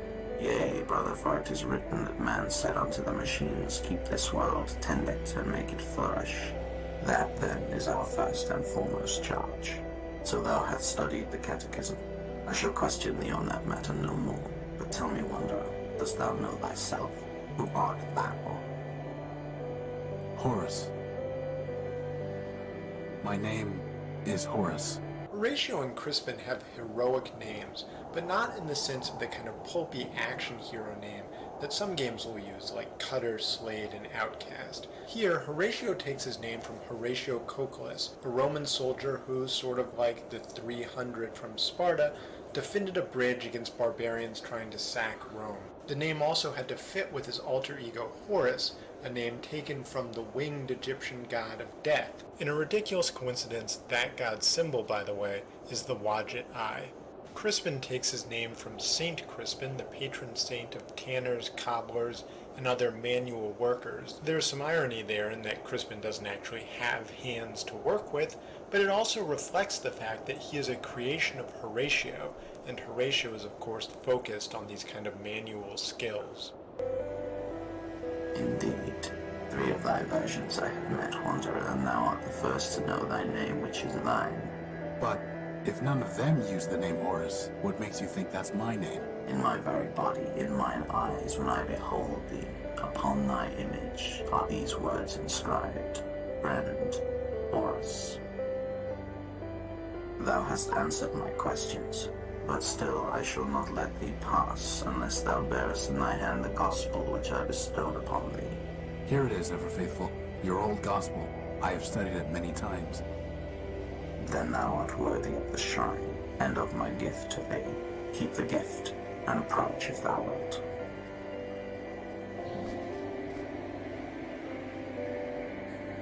Wow! Look at all those bombs! Thou mayest take one of the relics, Wanderer. Number 325 it is. So can this power the unique boss? Only one way to find out. The rings don't... You must have already given away number 734. I wonder what these numbers mean. That's where our bomb was. Alright. Well met again, acolyte. May man ease thy journey and bring thee blessings in thy quest. We don't have anything to... Alright. So now we go back to the unique.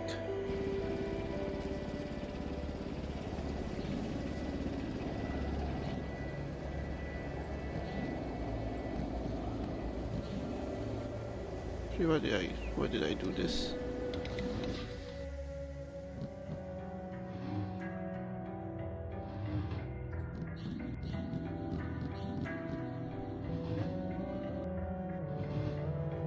Alright. So there are 2 demos for this game.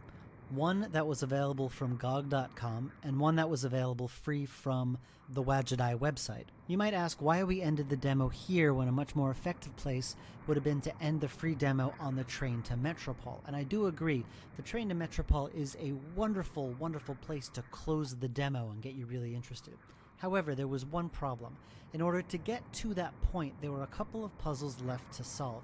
You needed the mobile energy sensor, and the thinking involved in putting that together, while not hard, does require a bit of lateral thinking and wandering and random and clicking things together. If you didn't read the instructions before, you might not know what to do, and you might have been a little lost.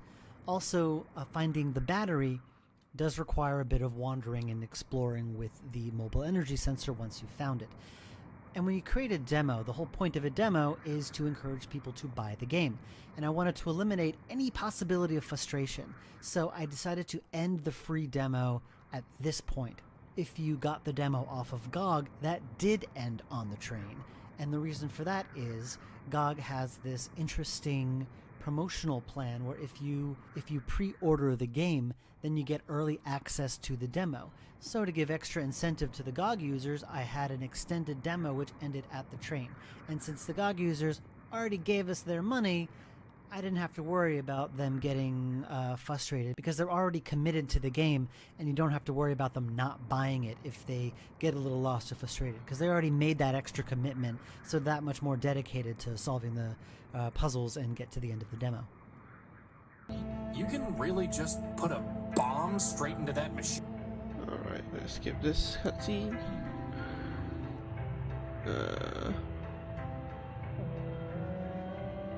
Alright, I needed to... That's not a good idea. What do I need to do? I'm pretty sure... I don't want to go through... You know, boss, we still haven't looked at... Alright, so it didn't work, I presume.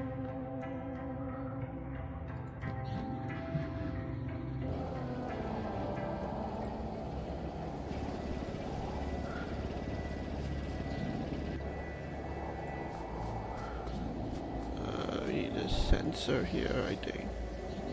It's detecting energy. It's some kind of tape deck.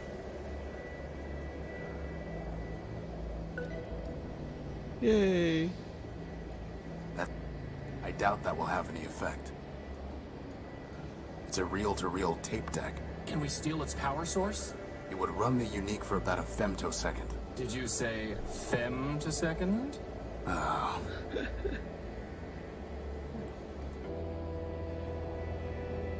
Oh, it's just the theme song.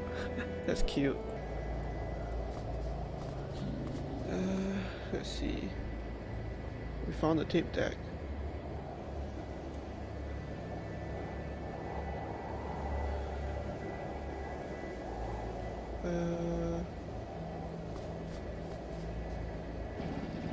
I wonder.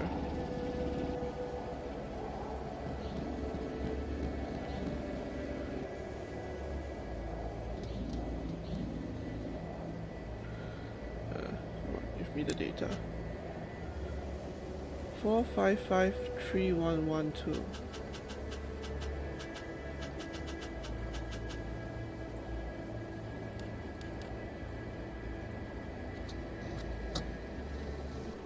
Nothing of interest.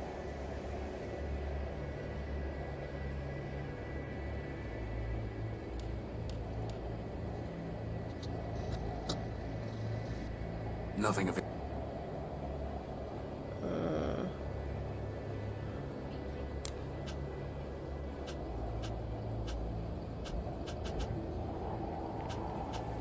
What are the coordinates? What are the other coordinates there are?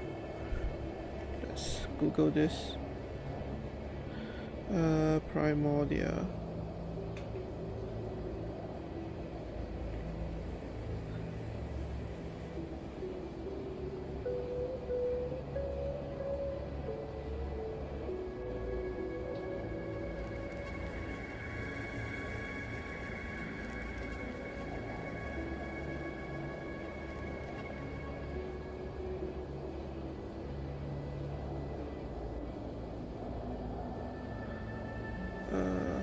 5?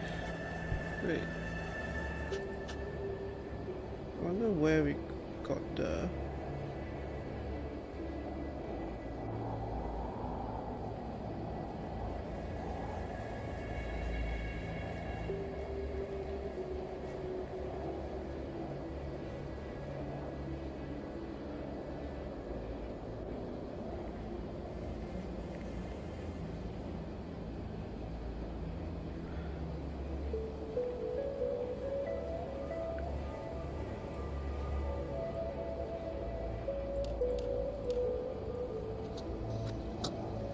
Bright lights, big city.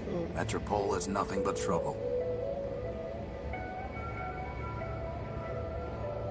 Yay, we got the achievement. Peeping Tom.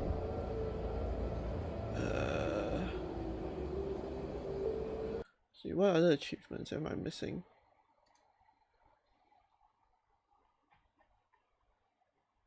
Oh, okay. Yeah.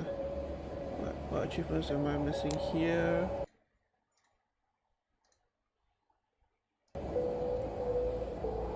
Entry, scraper, okay. Let's go to the dome.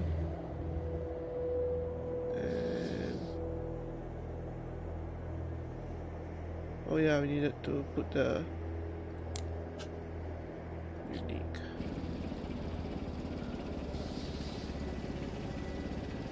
Grease. Well, now it's a sticky bomb. I really have no idea why I thought it was a good idea to put a Saving Private Ryan reference in. The movie is completely dated, I don't particularly like the movie, and I don't particularly like the sticky bomb joke in the movie. On top of that, players probably think that the grease is going to be slippery, not sticky, and testers pointed out, unfortunately too late to fix it, that it would really make much more sense to have the player just put the bomblet in the pocket of the corpse. Ah well. Hindsight. Oh well. And well, to be fair, it's probably like the only leap of logic you kind of have to do, I think, through the game. So it's not that bad.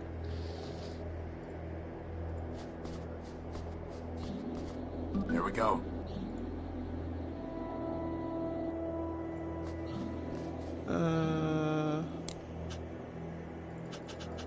Who am I? So 6325. Hopefully I can Crispin, get back.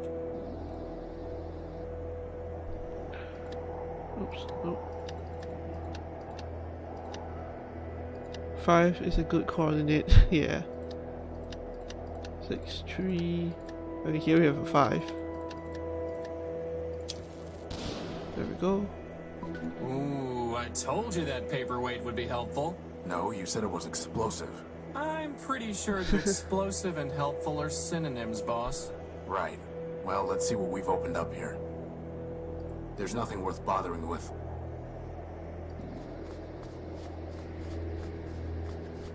Think Big Ugly's in there? If he is, so's our power core. Maybe we should go back and get another bomb from the shrine first? We don't need a bomb. What? There's no commentary here. That's surprising. I mentioned earlier how Crispin was originally going to be played by a man named Chris True, but he was traveling and wasn't going to be around to even record remotely, so we weren't able to cast him. But in the end, we were able to give him this little cameo of this ticket booth collector, so this is Chris True, the original Crispin. That's cute. Who are you? I am You're I am one. please.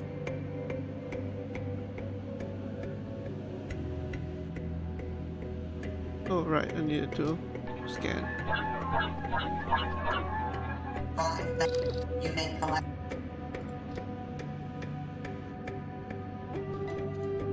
There's nothing worth. Another M. Above it, the sun. Nothing happens.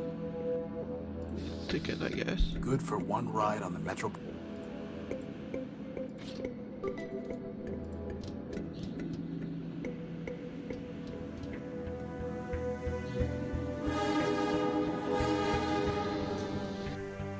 let's skip this whole section.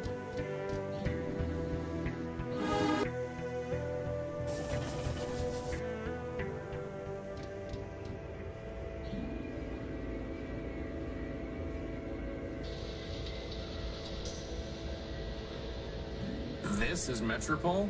Where's all the glass and light? Oh, here it is. In the Metropol subway entrance, this is the first time there is really only ambience as opposed to music and ambience. I believe it was Victor's idea, but I really liked it. You just had this kind of great traveling to the city, mission successful, and getting things done moment. And now you just get this closed-in room. You really have no idea what to expect, and then, having no music conveys that. When you go out that doorway, it kind of reminds me of traveling to a new city. Sure, you're there, but you haven't left the airport yet. Did you remember to check what the temperature was like? I always forget to. It's funny, when I initially named the big city in the game Metropol, I don't think I was remembering the movie Metropolis. I think it was just more an effort to give a generic city name to the location in order to make it seem like it could be any city anywhere, rather than trying to tie it into some specific historical location in our world. Although at various times there are suggestions that the Primordia world is the future of our world, we didn't want to do anything heavy-handed like the Statue of Liberty lying in the sand. Once Metropol was named Metropol, the other three cities also had to have generic-sounding names. So Urbani, Civitas, or Civitas, as Leopold pronounces it, and Municipa are really just 4 ways of saying city. Oh, that's interesting. You probably notice the hint and quip system, where Crispin sometimes interjects with a quip. He gives hints and he says a lot of different things and makes a lot of different jokes. And there's a timer attached to it, so it only happens once in a while, but there are a lot of them. And when I was recording the VO, it was one sarcastic line after the other. So in editing VO, I just got the full force Crispin sarcasm, just nonstop hearing one corny joke after the other. So just to let you know how I suffer for you. I suffered for you. That's cute.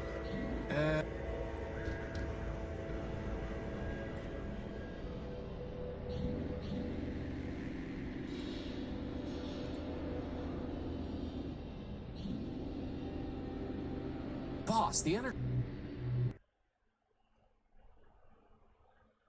The entire... Actually, wait a minute. The crystal and plug are still intact. I think I just killed the BGM. Please, for the love of Ram and Rom, tell me we are not going to build a third energy sensor. I hope not. Hey, Tyra, over here. Just ignore him. Ever since his last megacycle trade-in with Metromine, his processor can't manage a language subroutine. Wow, I'm impressed you did that all in one. Me too. I was like, I got that all in once. It was kind of clean. I was shocked. That actually sounded really good, man. You did that cold. That was pretty amazing. All right, one more time, and now it's ruined. Write all weird shit like that from now on, and I'll just breeze through it. Oh, but I will never read a line that clean again. I mentioned with Gamma the idea of meeting these characters throughout the game who are basically distorted reflections of Horatio.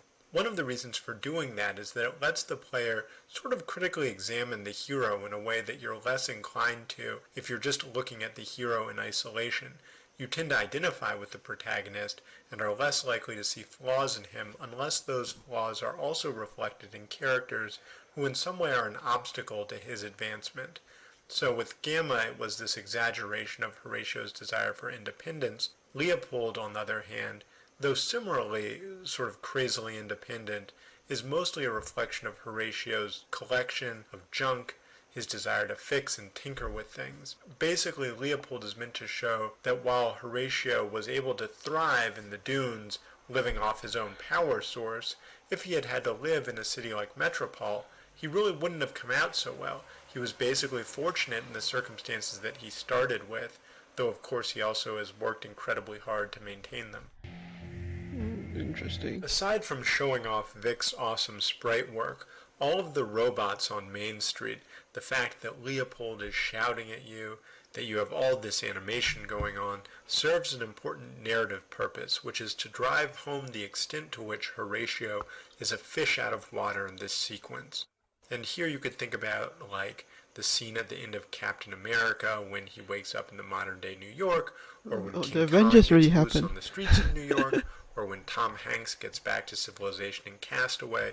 This sense of just being overwhelmed by the action and activity and life that's surrounding you in a big city. The Metropol hub music was really important because it had to set what made the city different in vibe than the Dunes. I focused more on chords and even rhythm a lot more than I had in the Dunes, which was more wandering melodies with very little rhythm. The original version of the music had a lot more hectic and dark feel to it, and I'm very glad I was asked to change it. I think the music now is perfect. I really like the old version, so I ended up remixing it to what is now the post-Clarity Scrapper City Hub music where you're going to Calliope Station, and I think it fits really well there. Whoa, that's a lot of bloopers. Factories, smelters. Oh, Bassard. Sorry. I'm getting, it's like I got like a corncob pipe and a bandana around my neck all of a sudden. Corncob pipe and a bandana? Yeah, you know, just incongruous and stupid. Doesn't go together. It makes no sense. But it's there. Name's Leo. I'm sorry. Leopold Steeplebuilt. Let me say that fast one time. Leopold Steeplebuilt. Okay, there we go. Greetings, system user. Please state your query. Greetings, system user. What do you want? Is advised that conversation will terminate upon answer. Instruct this unit when you wish to proceed. Save your game here if you don't have a question. One challenge in writing for games is figuring out how to keep the story from standing in the way of the gameplay. With adventure games, players are actually quite tolerant of heavy storylines, lots of dialogue, fairly linear plots, things that lend themselves to making the writing fairly easy. At the same time, though, you really don't want to bog down the player with endless expository dialogue that they may or may not be interested in, and which may or may not be necessary for advancing in the game. Players still tend to prefer dialogue that has some function in terms of setting up puzzles, introducing new areas, and so on. One of the ways that we got around the limitations on how much dialogue we could have without boring the player was the use of the kiosk. Because the kiosk is essentially purely optional, although it does have some puzzle rules, we could fill it up with lots and lots of information that the player can just skip if he doesn't want to read it, but which an interested player, if he's curious about the game's backstory, can spend time digesting. I'm going to ignore you first, your part. Alright, so there's a achievement for going through all the terms. Arbiter, rather simple machine build. Judgment is letting out difference to spirit cavity to guide the law. Okay. So that. Corrupt data elimination plan. In order to protect the city from corrupt data, Metromine and the ad hoc robot council passed a CDEP, under which all information relating to certain untrue subjects, such as the mythological man, is subject to swift elimination. Physical media containing such data will be disposed of in underworld quarantine zone. Central station. Clarity and charity. And for that reason, it's hiding in the underworlds. Courthouse. Cycles. Dunes.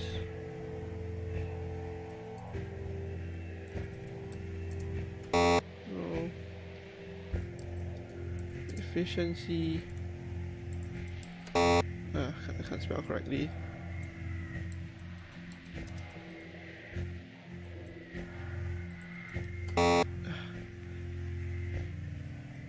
EFFICIENCYINCIITIV.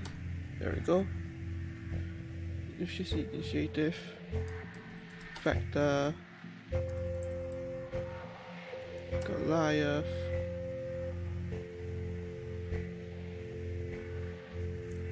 Help. Oops, I I misspelled history. Horus.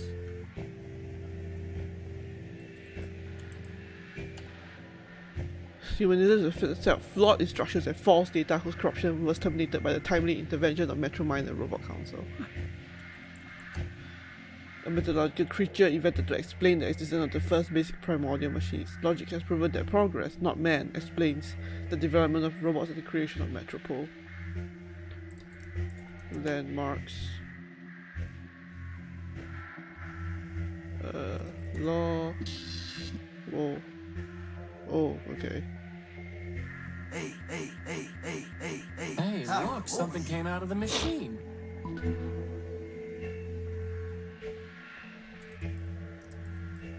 Main Street. Memorious. Humanist destroys facts and logic. Yeah.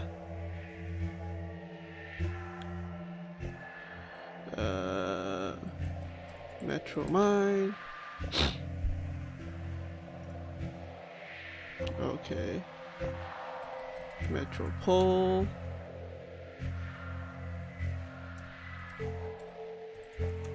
Okay, I guess.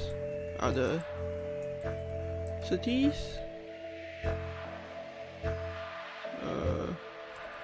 Power. All machines require power to function, and Metromine ensures that all powers. Okay. Primer. The notorious Urbanian hacker and vendor known as Primer has been exiled to the underworlds. Although there was insufficient proof to impose criminal punishment upon him, Metromine has forbidden him the use of public streets and all utilities, effectively forcing him to stay in the quarantine area. Primordium. Primordium can be used to track any period of great advancement. Progress. Refuge. Rule. Progress is the inexorable progress by which basic machines grow more complex over time. All thinking machines must, to fulfill their nature, both develop themselves and build superior robots to take their place. Progress is both a factual and an ethical imperative.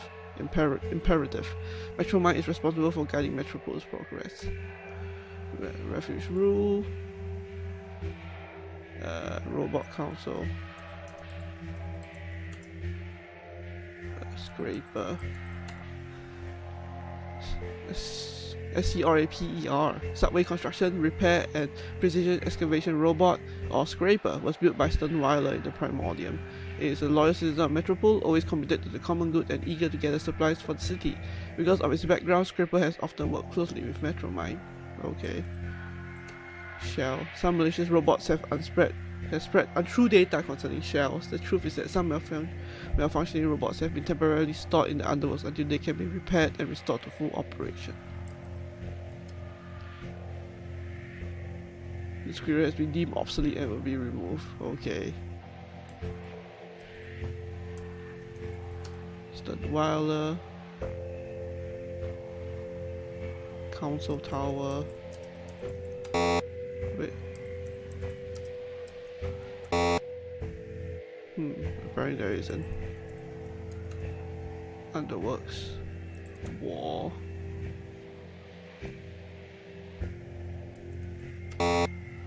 Huh.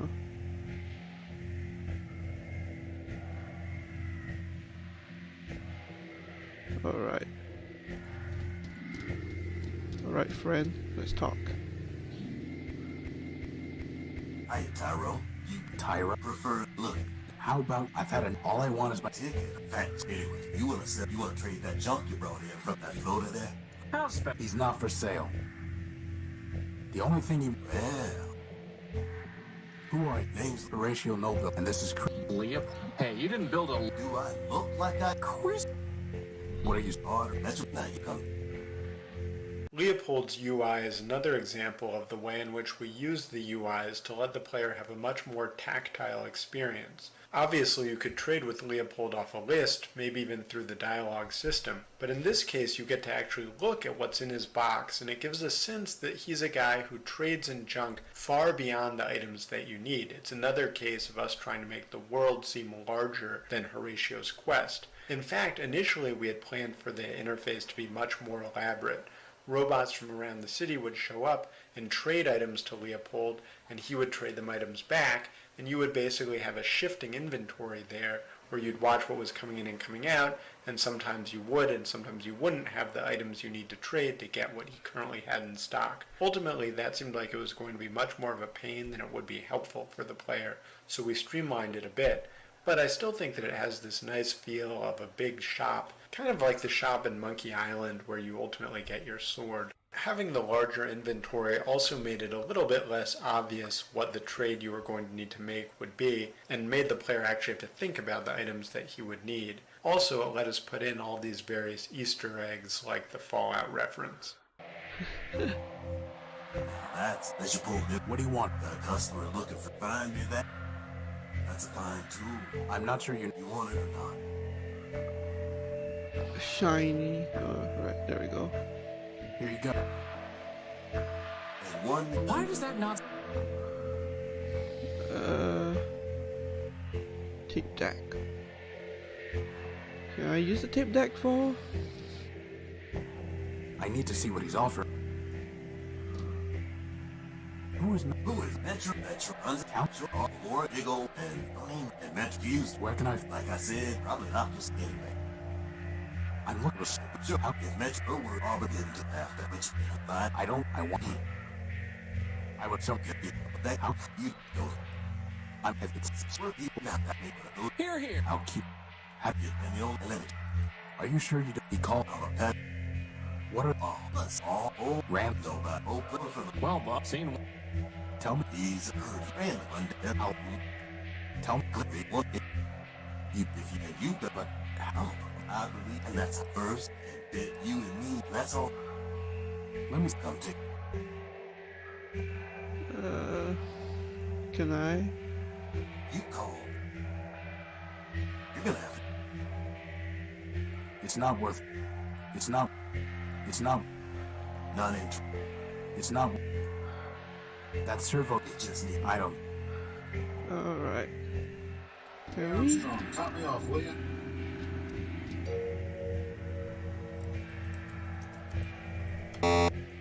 Alright. Alright, I didn't get the printout.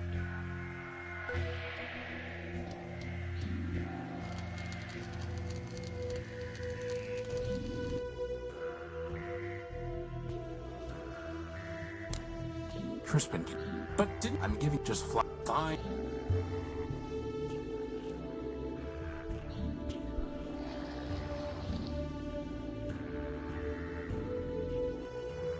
Stop that! Stop! That was a robot burp. Metromon cracked his cokes and reset them. Cokes. He cracked his cokes. One thing that's really kind of annoying about designing an adventure game is that players assume that any obstacle in their path can eventually be overcome.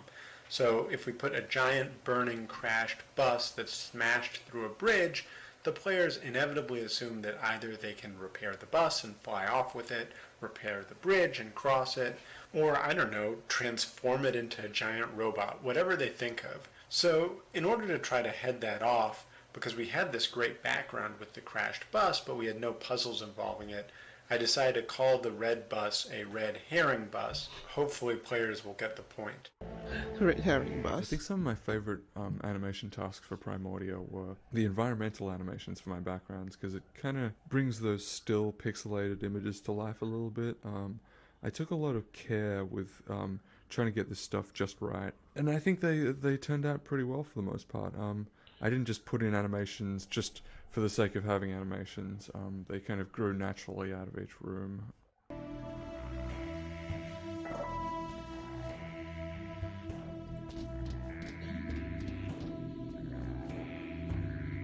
Excuse me. So that's me doing the voice of the 4-bot, repair bot, or however you call them. I often give myself small, forgettable roles that I can't really be bothered to cast myself. 4-bot's probably one of them. I also give myself the voice of Scraper, the laser shooting robot who stole their power core.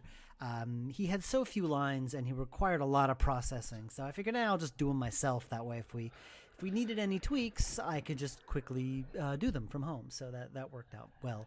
Also, the idea of the game's publisher being the main antagonist, I thought was kind of appropriate. Hey, boss, ask him about his helper. My friend, really not much. She says She's right. He's like, I'm looking at stuff. Hey, anyway, what do piece of advice for you? Don't very. You met what? I want to know what Metro really. You, but I got on my. So it's look, not her fault. It looks like I smell. With the philosophical issues in the game, one thing that I felt was very important was to make sure that both sides got a chance to plead their arguments as best they could. One thing that annoys me in some games, for example Dreamfall, is that they basically caricature the side that they disagree with and don't give it a fair hearing. Here, although Metromind is the villain and Horatio is the hero, although Metromind represents this kind of collectivist ideology and Horatio a kind of radical individualism, both sides get an opportunity to argue their position, and I think Metromind gets a pretty fair hearing. The importance of the repair bot is that he's not a crony who's in some privileged position by Metromind. He's really just a fairly run-of-the-mill robot in the city, and the case he makes is a pretty decent one. It's pretty apparent as you go through the Metropol portion of the game that the other robots in the city really aren't doing anything, and that Metromind really is playing an important role in trying to help the city survive.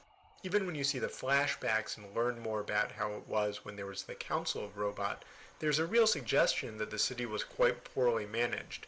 Now, it's not like Metromind is doing a perfect job, but I think the repair bot is right that she's at least trying to do something, whereas robots like Oswald and Cornelius or even Leopold are really accomplishing nothing to help the city stave off its eventual collapse.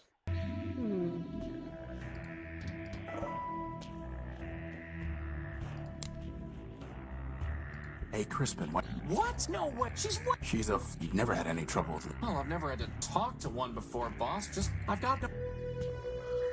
Well, time to make you practice, Fred.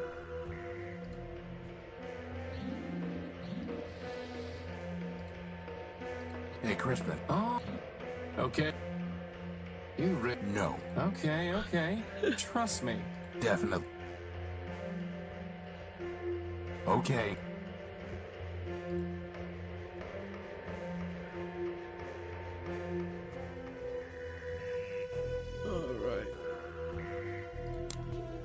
All right, Chris.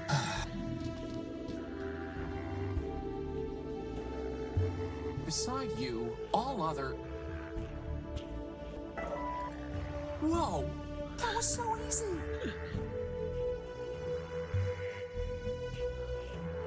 She gave me... Hey, that wire bullet's coming out of your cell. You tell it. So Crispin is always talking about how he wants to meet a gynoid, and then he falls in love with this lamp-lighting robot. And you sort of have this background question of, what the hell is he talking about? I mean, this is a robot. What are they possibly going to do? It doesn't make any sense. And I was actually asked that in an interview on a website called taprepeatedly.com. And the answer I gave is that, first of all, I think Crispin should be understood to be somewhat facetious about this. That is, he's basically acting out a character. He doesn't actually want to hit on Clarity or hook up with her or anything. But I also do think that when you consider the fact that the robots in the game clearly have a capacity to feel pain, presumably also pleasure, that they have an aesthetic appreciation, that they have a wide range of emotions, presumably it would be possible for these robots to fall in love with each other. How they would consummate that is really anyone's guess. They have a lot of options, a lot of interface ports, things like that. You never know. Oh boy, I can't believe I just heard that. Interface ports, alright. Yes, now it's time to go through this shebang.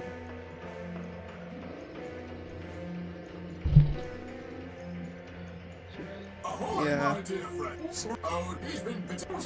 That's my thing. Do you know what makes I'm looking for it. COVID boy. He's a new superhero. I refuse. Oh boy.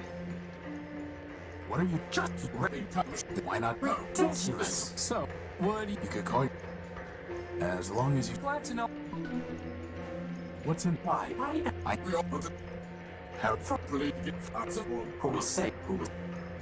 Could some of who Metropol and since the team. What about her? Who? Me. I've built a robot before, and I have no stake in this. Yes, well and good. This is interesting. Wait.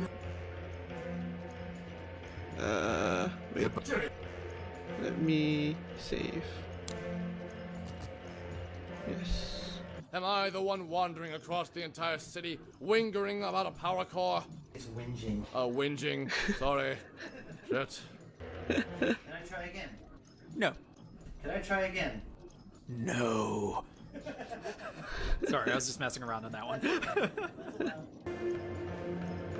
Adieu, adieu. Remember me. Hopefully he will like that take because it sounds like Bender going, "Remember me" from Futurama. To rust with both you thieves! I almost said fiends. Fiends! The courthouse is probably the best example of where we set up an easily identifiable goal to get into the courthouse, then had two clear sub-goals to clear the line and to get the key to unlock the door. And then within each of those were a series of nested goals to clear each of the three petitioners, to find whoever could give you the key to get into the door. And then in each of those, you have a series of puzzles that you have to solve. This kind of design I call free cell design. It's something that I talked about in an article I wrote on The Escapist. But the point of it is that you should be able to figure out all the steps you need to do to advance, such that as you go through the game it feels like you're strategically pursuing goals that you want to achieve, rather than like you're being dragged along by the plot or forced to solve puzzles for no obvious reason other than the fact that there's a puzzle right in front of you. Because the player has a great deal of freedom in terms of which of the sub-goals to pursue at any particular time, if the player gets stuck on one path, he can turn and go down another one. It means that the player has both more agency in the game and less likelihood of becoming stuck or frustrated. Alright. Test me. What did I say? Boss shrug at the each and this is heavy numbers. Oops, shit, I skipped that. I accidentally skipped the commentary. Whoops. 4 robots were built by Stunweiler. 4 and 3 of the robots were built by 3 Stunweiler. Only well, I'm up for the please. Yeah. Lawyer, robot, hero.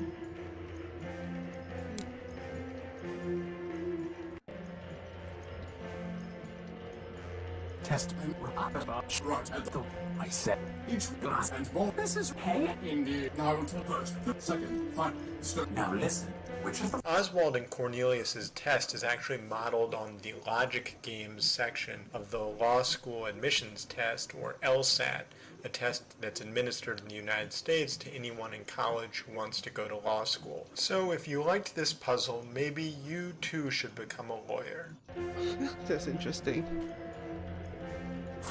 now answer the if exactly 2 factor. Alright. Adieu. Oh. I already listened to all this. Can I try? Am I? The court. Let's save. That explains the achievement name. Yeah, it does. Alright. I'm ready. Smart and wanted, but that's why and make what about you? The debate between Oswald and Cornelius is an example of one of the things that I tried to do throughout the game. Rather than having debates where one side is obviously right and the other side is obviously wrong, and the player is really making a choice between whether he wants to support the right cause, i.e. be a good guy, or the wrong cause, i.e. be a bad guy, I tried to have the two sides basically present competing visions of the good. Obviously, we're having a little bit of fun here as well because the debate between the two really focuses on the shared roles and responsibilities that Vic, James, and I had in making Primordia. At the same time, it is a serious artistic question, and it sort of gives the player an opportunity to roleplay in making a decision, again, not between good and evil, but between different visions of what constitutes art and creation. Given that creation, or building, is such a major part of Horatio's worldview, how you resolve the debate is actually meaningful for his character. Neither of you, so neither, but you both. A comment. Both of you, therefore, factor build me. Yes. You did. Take this then. I've been told the dates.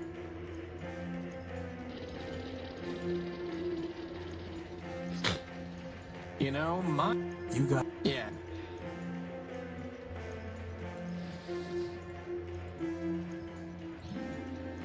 I'm going to try. On an. That for once. May Mandelbrot, What's he saying? Shh. you do not join us.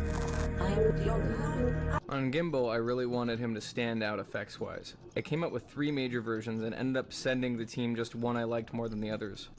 Unfortunately, it only worked well with really thick reverb, which just didn't work with the in-game speech engine. So it was back to the drawing board, and the 4th version came out great, much better than any of the others had. This time, instead of reverb, I had accompanying music, and I tried to make sure that the vocal keys and the music would match. I did this by having the music be one evolving note, C#, and Gimbal's effect is only in the key of C#, with, other notes coming in and out, but that's the root key. This is a great example of limitations feeding creativity and coming up with something you might not have had otherwise. Quiet aside, strange trapped, I long to sing the function. When I live in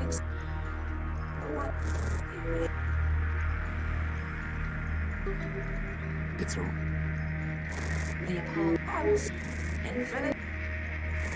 You know. Looks like we're going.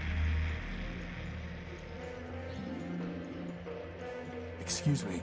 Sir, my apologies, sir. 187th Legion built. Surly Company. Horatio? Never heard of any, sir. Still, after things got foodborne, Urbanian. my son finally made a friendly and he's...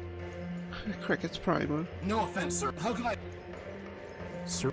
Well, I had you... I could see you was a... Zoomies can always do that. Look, why don't you just... Well, sir, war's over before... See, a long time back, the Metropol word was, but the Metro... I see. Anyway. What happened? Well, it's a long one. All said. The rest are all... I'm sorry. War's war, sir. If it makes you feel well, sir. So... What happened? After we get after Driver became Crispin, then, and me... Why? And yes, okay, years at the court, I figured they'll open it up. What if it... Well, sir... Can I play that? But aren't we... Affirmative, but since I... Had it first be up tricks, but then... Had this... Well, can't say that I... And how? I'll figure something. Goodbye. Over and out. Oh yeah, there's the thing here. They never really did anything, did it? When you look back at old school adventure games, one thing that they have that is actually quite uncommon in newer games is just a lot of empty space. Rooms that you go through that don't have puzzles in them, don't have characters in them, and really have no significance. If you look at like Quest for Glory, particularly the Sierra games, essentially any of the Sierra games, they have a lot of these filler rooms. That was something that Vic kept wanting to have in the game, and maybe he's talked about that in his commentary, but we just didn't have the time or resources to do. This room here is one of the few rooms where there's just nothing that matters about this room. You know, it's useful that this room exists because 187th comes out of it at a later point, but there's no puzzles here. There's no way to get the sad robot his bus. There are no items to pick up. It's just a beautiful scene with a beautiful piece of music that Nathaniel did and this kind of creepy, sad robot waiting for his bus. the bus that never comes.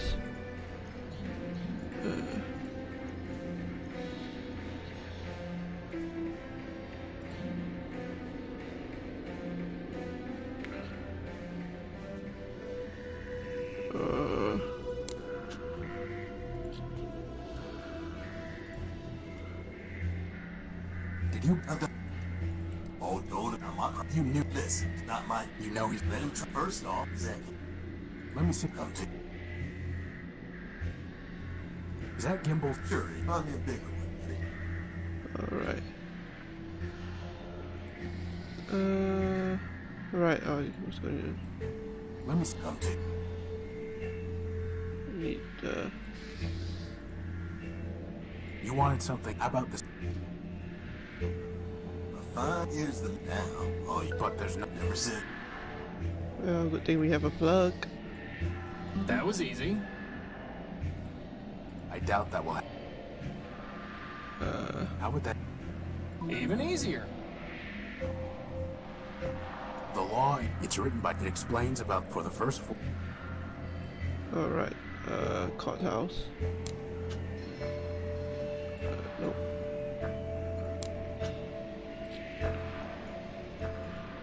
There's nothing more to say.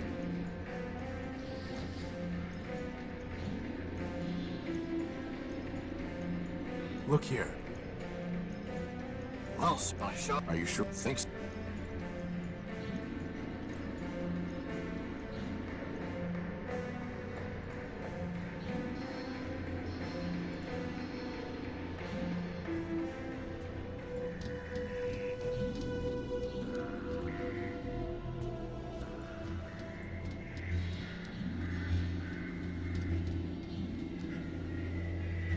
Well, boss, somewhere in there is our power core. I need the council code. I need the council code. It's council code is hard to say. Council code. So I had this weird moment when a tester asked me whether the layout of Metropol was really realistic, and as I thought about it, I realized that, I guess subconsciously, I had basically laid the city out like the area of downtown Los Angeles where I work. Every day I get off the train at this beautiful Art Deco train station called Union Station. I walk down this small commercial street where various street vendors hawk goods at you. And then past there is City Hall, and next to City Hall is the courthouse where I work. And in fact, often there's a long line to get into the courthouse. Anyway, I assure you, if you need assurances, that downtown Los Angeles is not as dystopian as Metropol. The tower base, definitely in my top 10 screens of Metropol. I just kind of like how this one came together. Interestingly, there used to be a couple of screens that would lead up to here. In my pre-production work for Primordia, I kind of laid out the areas of Metropol that I thought would be cool visually, and one of them was a trip on a small cable car up to the tower base here. So basically, instead of walking upwards from the main street in Metropol, instead of getting straight to the tower, you'd have a screen with a cable car that you'd have to fix, travel across through the air, and I just had some cool thumbnails for that I wanted to get in. I ended up painting, I think, 2 of those backgrounds. You'll probably be able to track down somewhere and check out. But yeah, it just kind of made a lull in the action when you got to Metropol for the first time. You couldn't get to the tower straight away, and yeah, Mark pretty much insisted we cut that, which I'm totally cool with. I mean, once Primordia sort of began to become a really fleshed out, full-on commercial game, I sort of went, okay, I got to stop experimenting a bit more here and kind of putting anything in that I like visually at the, at the detriment of the player experience. So yeah, those ones are cut, and I don't really regret that much. Okay, I do regret it. I love those screens. Go check them out. This must be where one amateurs. It was funny. I don't regret, no, I actually regret it, but oh well.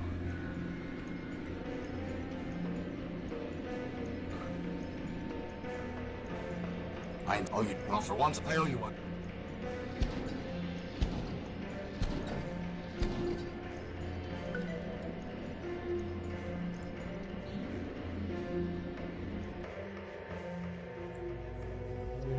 I am waiting. Alright, so now we go down. Horatio Nullbuilt, version 5. I am Metromind. I have been watching you. I am always watching. I know what you are doing. I know why you are here. You are welcome in my city. That welcome can be taken away. And there are worse things to lose than a power core. Wait. Don't know what you've been up to, Tyro. I'll bear that. Alright, you know what I'm gonna do is I'll save here, and then let's load one of my older to the ending. Oh, okay. Well then, I guess that doesn't work. I thought it was going to work.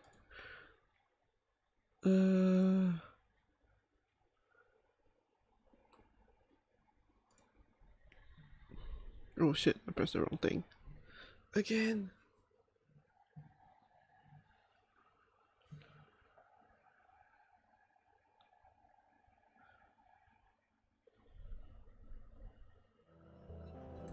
Oh.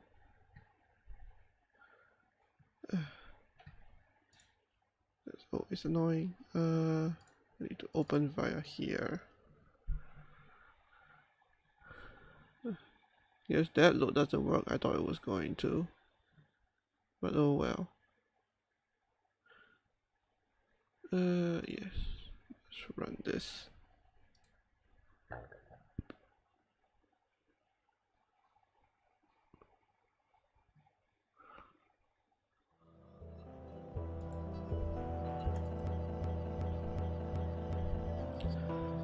Alright. That should be fine now. There we go.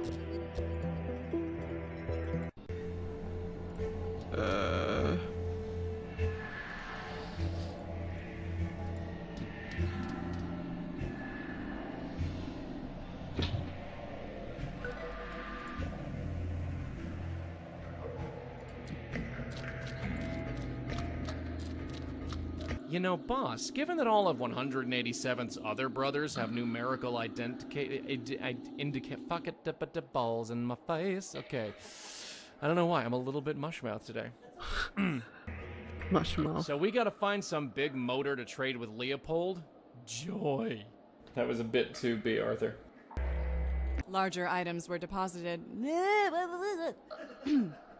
Right? Deposited. For most of the game, we avoided drums. I didn't want to give players a sense of time. I wanted them to take their own time with puzzles and solve them at their own pace and never really feel rushed.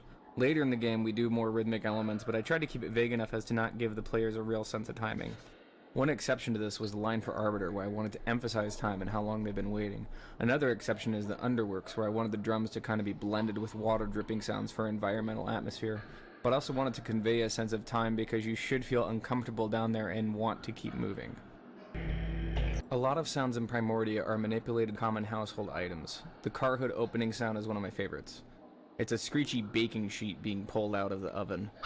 Also, in order to make the diverse speaking abilities of the robots seem natural, we used actual human voices from different humans we found around New York City, where it is still surprisingly hard to find actual talking robots. So in my library of sounds, I couldn't really find sewer sounds that I liked. They were either too close or too far away sounding or just not quite the tone I was looking for. I finally filled up my bathtub and sink and had it so that the water would drip occasionally in one or the other. I made occasional light movement sounds with my feet, and ended up really liking this effect. I also moved my feet around a lot and make the sloshing sounds for the robots moving through the water, and I used my bathtub to create the water pouring out of the pipe sound with a lot of filtering. That's interesting. There's a large hatch. It's rusted shut.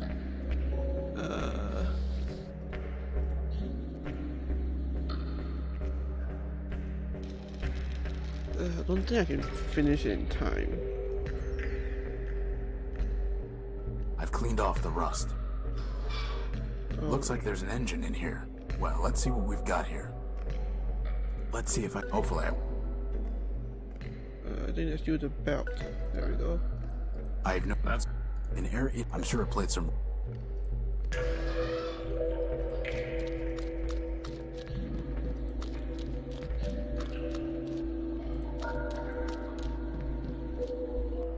Oh, ha! The wings of a bat. Why is...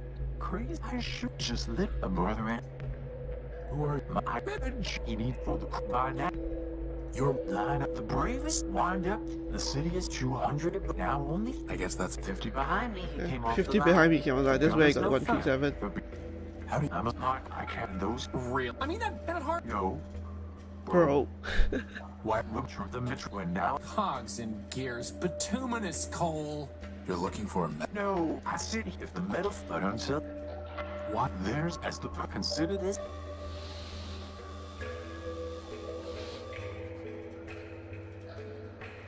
Goodbye. Very young. Alright.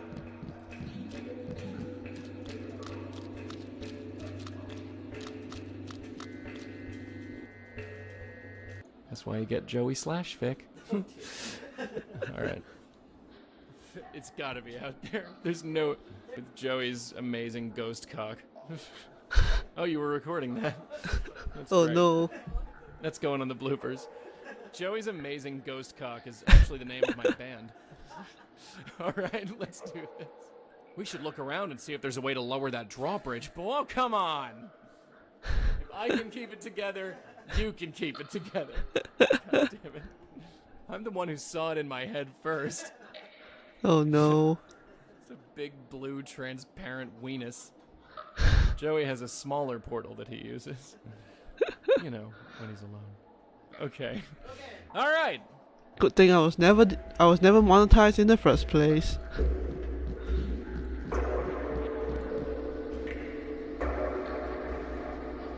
Crispin, can you try typing something into that keypad? If by typing...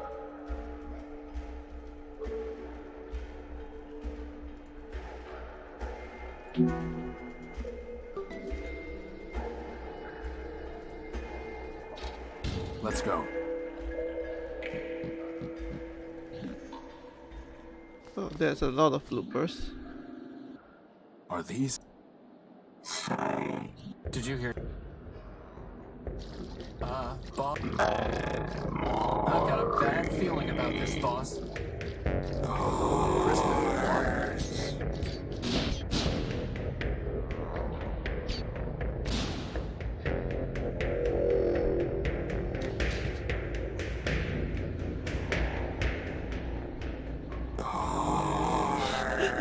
Crispin just whoops.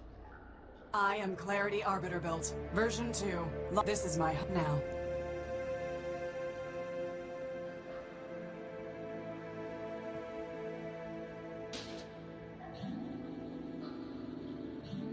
That's... Civilization is enemies of... That's... Weather is... You have a... Thank you. I'm Horatio. And Welcome, Crispin. What brings... By the way, those 3 shells are me, Vic, and James. Generally speaking, you don't want to have a side character rescue the protagonist because it disempowers the protagonist, and in a game, that also disempowers the player. Here, however, having Clarity intervene in this scene in a kind of deus ex machina. I mean, deus ex machina was the god coming out of a machine, and usually that machine was a crane in classical Greek theater. Anyway, she comes out of the crane, she rescues Horatio, and this does a couple of pretty important things. First, it establishes Clarity immediately as a badass, in a way that we couldn't possibly do with dialogue. The later dialogue trades on her killing the shells in such a nonchalant and almost brutal fashion. Second, it helps immediately justify a close relationship between Horatio and Clarity. The fact that she saved them makes it more likely for the player to positively identify with her. Moreover, it drives home a theme that we've been building throughout the game, which is that Horatio is essentially a pacifist, or if not a pacifist, at least he's oriented towards creation, not destruction. The fact that he's unwilling or unable to attack the shells in this scene, just like he's unwilling or unable to attack Scraper in the intro, underscores this non-violent quality. As you'll see later in the game, we turn that around, and it creates a powerful juxtaposition with the character we built earlier. Yeah, sometimes it's just interesting to see how they kind of like really play up with all these things. You don't really think about it until you really like do it yourself. What is that? My chair for me. Law with a... Perfect. It is the mercy once in time only, but he is... Did you say as in... Yes. Does man... No. But man... The public what I know. I was... That is what beyond that. Did Arbiter... Only that he missed... Legal... Yes. To players... Man is the all... It is possible that all I know do not rush. Why? Arbiter the when match I chair as ever. We are arbiter. This was why if I went to here. But you actually it's a pleasant. I let my. He came aboard. Took it. Whether the please. It was. I know his name. I have no. Tell me. Before he. I see. What? They are if script. Calm. This occurred. No. I see. Yes. I appreciate you have presented a credible claim that Scraper's beyond that, however. First, second, if so, Scraper, nevertheless. That's just If until and what the this isn't Metro. You think the armor take it away, but once it is you need. I despise, but justice. You're just what? There now. Those were hardly Metro. Is there that quest? They lived profligate lives, and when they had They squandered mean their resources, young chose minnows, to become yeah. punishment. And but what? I meant that the Metro he would not. Sounds not even still. So if so, maybe. Horatio, you are. Do you understand? I don't Talk to. Ask him. Tell him. Tell him that I await his summons. That's it? Believe me, like this one. Of course, but how do we? This will get you inside. So yeah. Thanks. I'm clarity compared to Sometimes The law, plot I would expect. plot I devices, am plot armor black. is strong. Why? No, the head. You really think a button? No, I do not want. When he ignores that warning, Boss? Goodbye. watch yourself. There are many. I don't think clarity would. Hey, boss, doesn't. Yes, it. It's a. She steals shells. Boss? No. You weren't even. Could you give me some advice on how to talk to gynoids?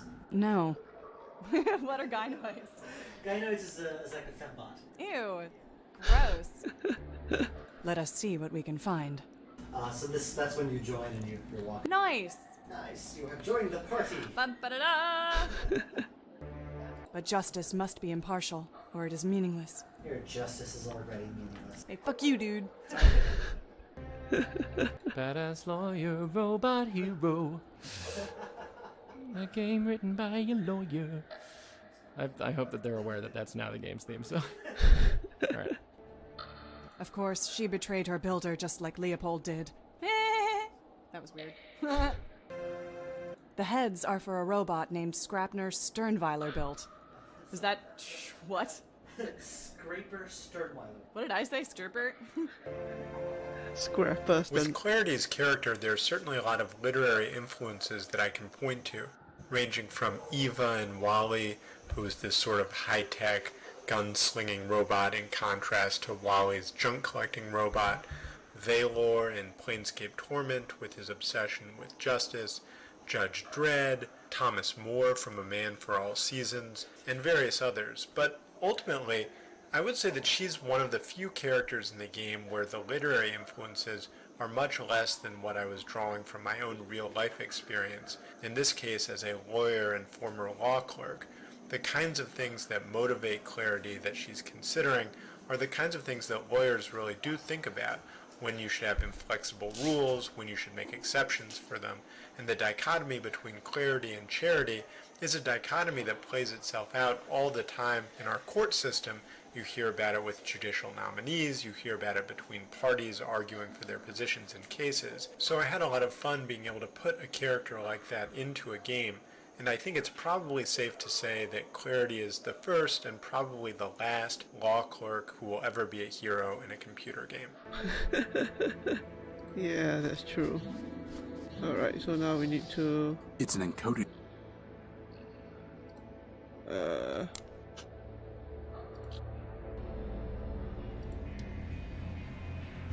Let me see comes.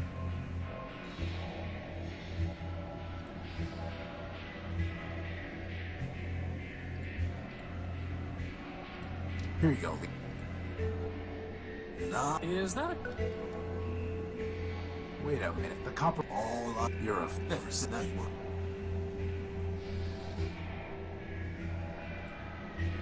Hey! She get. I'll give you. Like I. This is a great example of where it's helpful to have someone like Vic, who works with electronics, and someone like James, who's a legitimate electrical engineer, on a project like this. So I had a general idea for this puzzle that would involve wiring, and you couldn't cross the wires, but really couldn't get it any farther than that. James and Vic basically took the idea and ran with it, and came up with the idea of how you would wire an actual motor to get it to run. As a consequence, what would have otherwise been a kind of lame Tower of Hanoi type puzzle that makes no sense in the game world winds up being one that's well integrated into the plot, but still provides an interesting sort of IQ type challenge rather than the traditional use item A on item B. I need to find a way to connect the colored nodes to each other. Why don't we just... That's not going to... The crowbar? Nope. The wiring puzzle is probably the hardest bit of the entire game to code. We used to talk about this a lot with Mark, and it's something that's not very easy to be done using AGS. Basically, there's a lack of dynamic arrays, and if the arrays are big enough, the game has amazing frame drops. So we kinda did around 5 ways to check collisions and the speed of the mouse and stuff like that to make sure you cannot cross lines over. I think it took around a month, and it was very stressing. A month to make this thing work, make this part of the game work, just this part. Wow. Shit, I don't remember what I was supposed to do.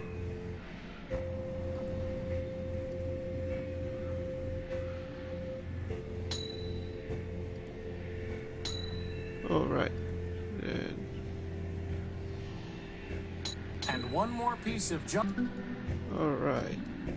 Is that everything we needed to trade? I think so.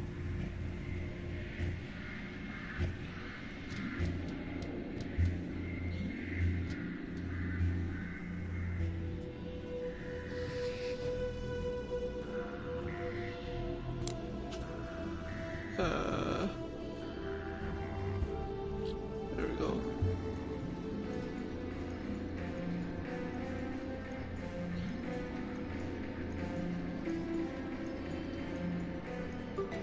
My joy, my pure silent now. Farewell.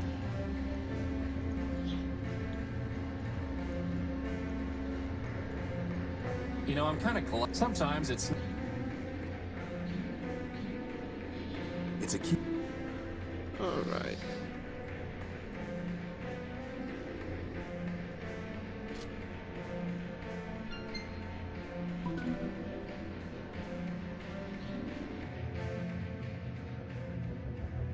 Ram and ROM. I think it... Come on. Arbiter, my...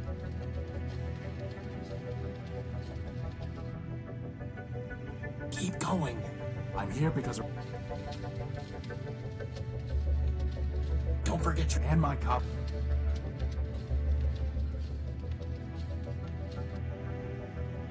How can I... How can I... Crispin, go see what our... Boss? It's just the same thing over and over again. No code base to initiate. Unbelievable. Someone must have... You are under arrest. You're under arrest, nigga. You are... No, we're not using that one. What have I done? Yeah, buddy.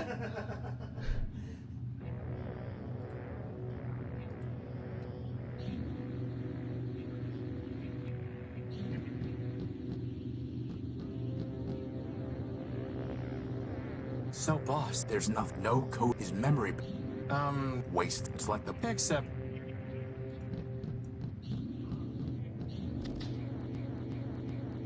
Anyone home?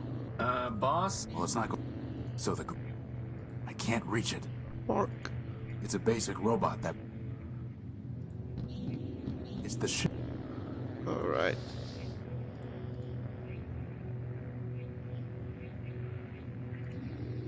Let's get a closer look at that shell.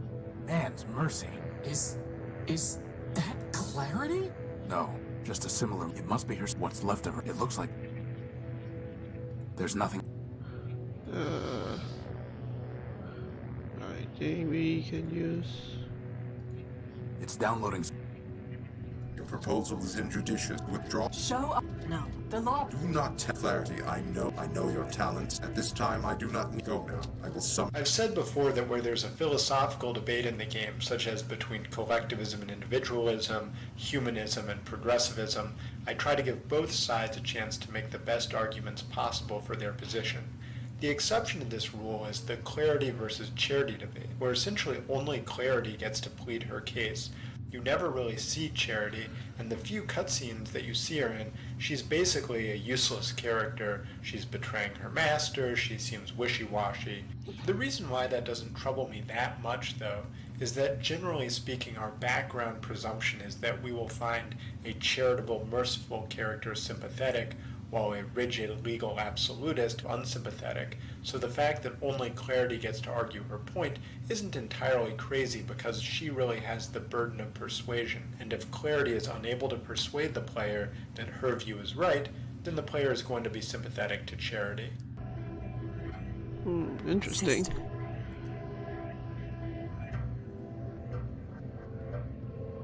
I can't. What about maybe she? Unauthorized. Hi, Scraper. Hide.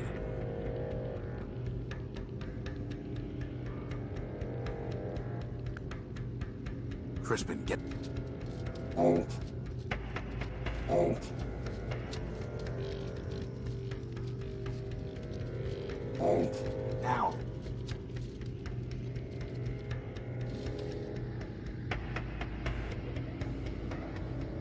You are under arrest. Yeah, I think he's just trying to like gain a bit more sympathy to Clarity. We tricked him. Probably. Halt. Do not attempt to flee. Termination authorized. What do you want? Surrender. Deactivate. Integrate. And if I refuse? Termination authorized. I see. Oh shit, no.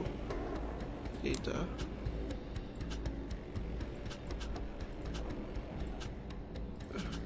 Oh, not the right termination. 6734.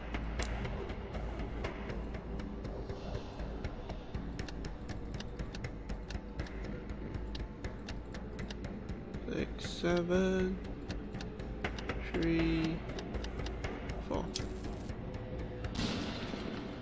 There we go. What now, punk?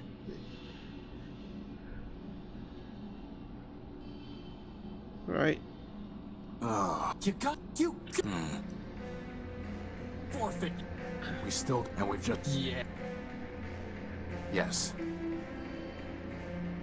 It's a shame. Alright. And now we go give Charity.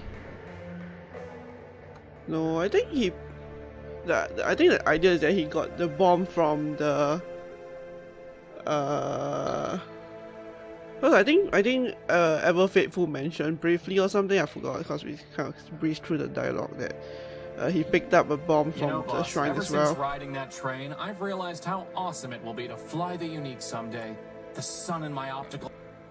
You After spending, but I'm the only hovering. Same. Clarity. Arbiter does not. No, it's not Arbiter and Charity. What? Arbiter, Charity. It look. I'm sorry. It might not. Maybe. There are no men and all of my my build. Clarity. Two of them. Did Charity? No, I know the. Mercy. I tell you. If it can, and when it is. Progress. Is that what you? No, that it may. I've heard in this meeting. I love how there's a commentary button right there. Charity.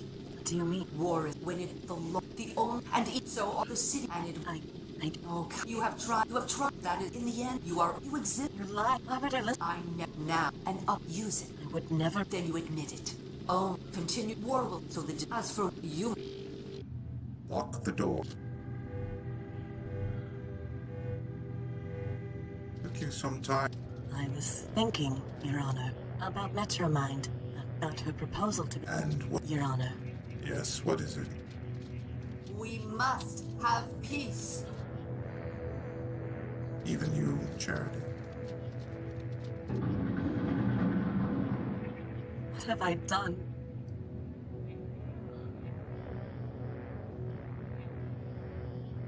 One of the testers felt that Arbiter was actually more villainous than Metromind because he had pre-programmed Clarity and Charity with these rigid worldviews, and in the tester's view that was a kind of brainwashing or violation of these two robots, even worse than anything that Metromind did. I don't think that's quite right. Arbiter built Clarity and Charity, and when he built them, he had to give them some kind of worldview. Now, he could have narcissistically given them his own worldview, or he could have played God in some other respect, but when he built them, he had to build them a certain way. This is essentially one of the great challenges in how to look at the game as you play it. Should the robots you meet be viewed as basically human beings, and a lot of them seem very human, or should they be viewed as essentially machines? That was the crux of the debate between Arbiter and Metromind. Arbiter thought you should simply transpose to robots the rights and privileges that humans enjoyed in the Primordium. Metromind, on the other hand, thinks of robots as essentially machines, and since they're machines, they can be upgraded, they can be thrown away, they can be recycled, just as you would with any machine in ordinary course. I'm not really sure which of those views is right. Arbiter's is initially much more sympathetic, but I wonder if to some extent that's just the pathetic fallacy and there's really no reason why the robots should be treated as human beings.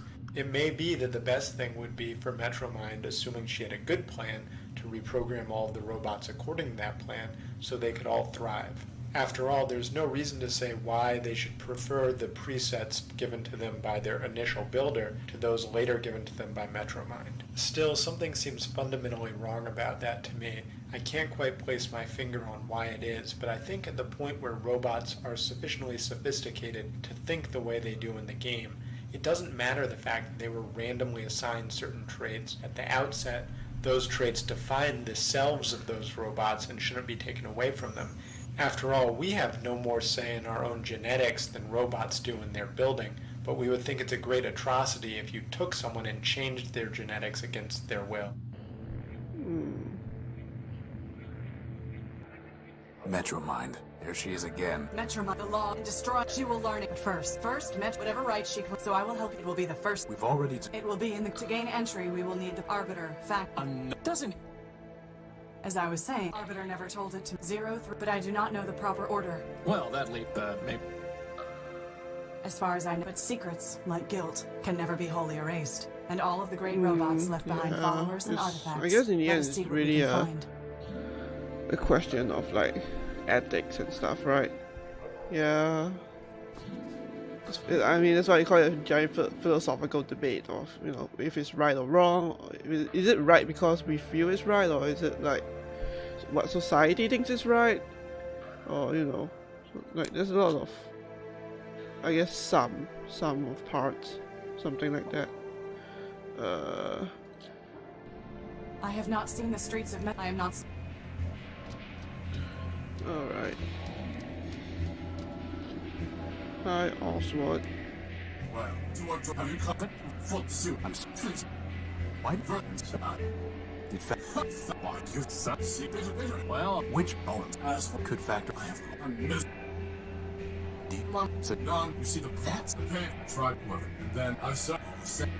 What? Now just complete exchange. This is and something clarity. Metromind would. At this point, Believe whatever it's like. Captain Monarch. The chain, the monarch, Lawrence, one of them. Boss, at this point, I mean, seriously, this. we are not. I'm interested, and I'm. I was as untitled. I have no pain. Can I? It's my. I'm. Look, that's all. Hey, moreover, what? No one's. Fair. Civilized. Then will you? No. Well. Goodbye. Alright. I do need to go back to the crane. Get skull. Hey, boss. Clarity. Of course. I apologize. The law no. Nope. Go to the cars.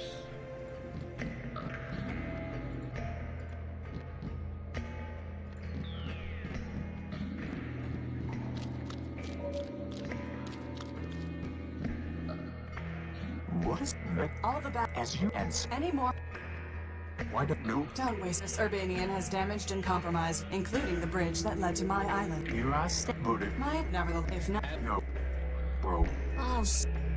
Good. Young. Clarity's Wormwood. Yeah, she's very like, she only sees the law as a really straight line, I guess, which is kind of interesting because you can see her like evolve a little by the end of it, especially when she, you know, sacrifices herself to fight against Scraper, and she is a lot more sympathetic near the end, I think. But at the beginning, you definitely see her as like a hard ass, which is interesting. What's up? Goodbye. Whoa. You have. Yes. Clarity shooting the shell in this scene is important to me for a bunch of reasons. One of them is that I'm constantly annoyed in adventure games when my character is supposed to be this sort of badass tough guy, and then I have to do a bunch of stupid things that a badass tough guy would never do. You know, 1 or 2 adventure games have gotten it right. Full Throttle is an example of a game that got it right. But most of the time they don't. Like when you're playing the tough warrior character in Dreamfall, that just doesn't make any sense, the kinds of things that he has to do when he's supposedly a master warrior who works for the conquering people who are occupying this country, and then you have to do fetch quests for people. It just doesn't make any sense. So first of all, Clarity shooting the shell is my way of saying, or her way of saying, that you're past the point where you've got to find a way to distract the shell, throw some flashing light into the water and get him to jump in after it or whatever. Now you have someone in your party who's just going to shoot obstacles out of your way. So that's one. Number 2, though, is that it depicts a flaw in Clarity's character. You know, Clarity is a character who is dangerously close to being a Mary Sue character. She's very powerful. She's very morally upright, she's very smart, she's very beautiful, all these things. So it's critical that you demonstrate to the player that she's not perfect. And one of the ways in which she's not perfect, even though it may make her more of a badass, is that she is very much sort of a black and white, unthinking, and frankly almost brutal character. I mean, yeah, the shell is like a zombie or whatever, but it's just standing there not doing anything to anybody, and she just shoots it. It's never done anything to her that we know of. It's never tried to attack Horatio like the other shells did. And so there are little things like this, and there are things that she says throughout that make clear, you know, kind of like, say, the Space Marines in Warhammer, that she's not entirely right in the head. She's not an entirely sympathetic character, and thus she's not sort of the typical perfect Mary Sue. Interesting. Yeah. I guess now we need to ask Oswald what happened with his gold chain, and then that's an incredibly leading line. That is the most like, well, now here's the next few minutes of your gameplay. All right. Floating junk. I've got. Hey, Pop. I've got no. There it is. It's what apparently. All right.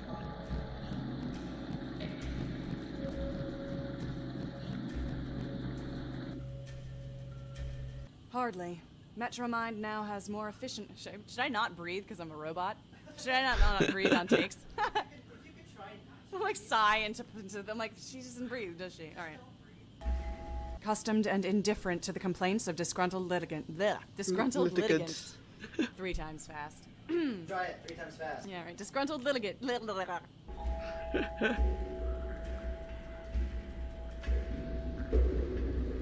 It's a metal panel. Alright, crowbar time.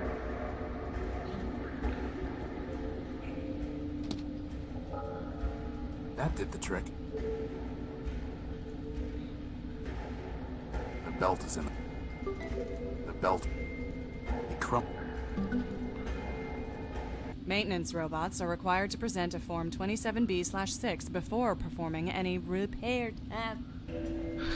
You think that the law protects Metromind from you. Sorry. You. Yeah, reaching 3 hours. I think we're not that far from the ending now. So that's...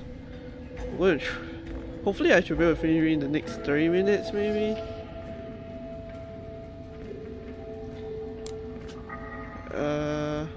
Cars.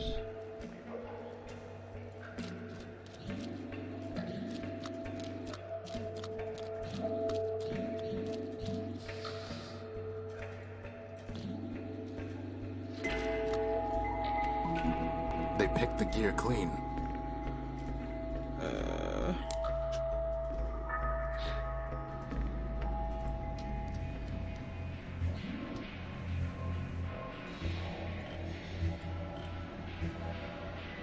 Do you have anything that can remove this rust? He doesn't seem to be listening, boss. He probably wants us to pay him something. Allow me. Waldo Sternweiler built under Section 11C of the Criminal Code and pursuant to my authority as Clerk to Arbiter Manbuilt, I order you to remove this rust immediately.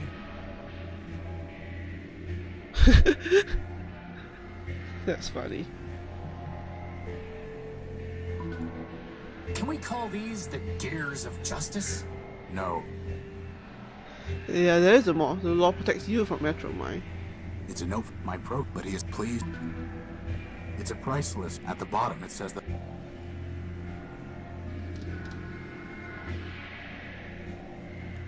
You should...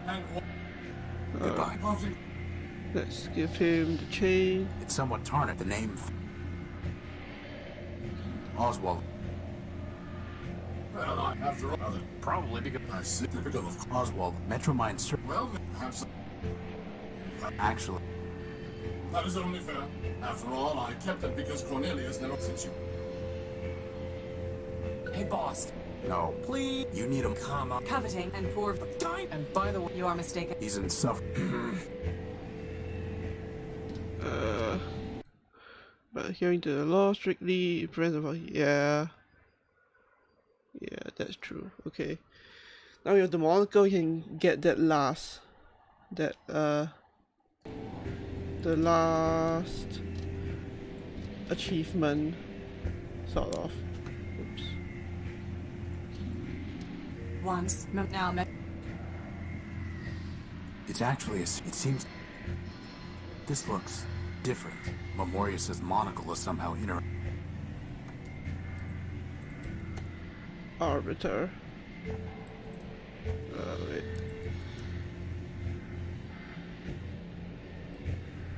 The Cathedral,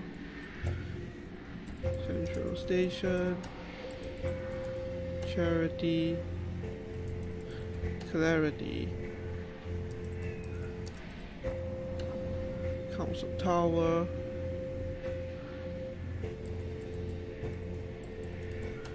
Courthouse,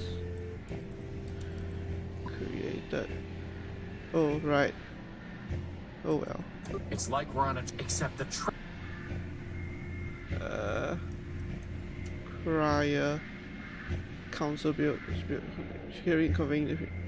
Okay. Earlier I said that I thought the Dunes had a higher density of really good puzzles, and I think that's true. This is probably my favorite puzzle in Metropol, just because each step of it requires you to catch something a little bit different in the entries in the kiosk, and it's this mounting feeling. The first time it's obvious, the second time it's a little bit trickier. After you're a couple entries into it, you realize what's going on, and it becomes harder and harder to figure out what's the trick for that particular entry. So there's this transitional period where it goes from the player stumbling to the player having a purpose to the player facing a real obstacle. It's a more cerebral puzzle than most of what we have elsewhere in the game, and frankly, in testing, most of the time testers didn't even find this puzzle. So we've tried to cue it a little bit better. Hopefully players have found it. As I say, I think it's my favorite one in Metropol.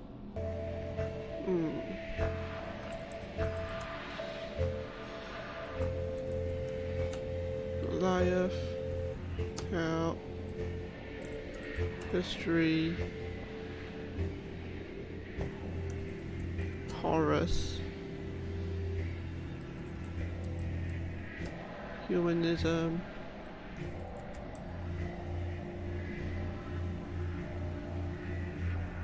civic religion. Humans is the worship of man, the organic beings responsible for building the first machines. Steeple Manbuilt was the first to propose humanism as a civic religion for Metropol, though this proposal was voted down by the Robot Council. Landmarks.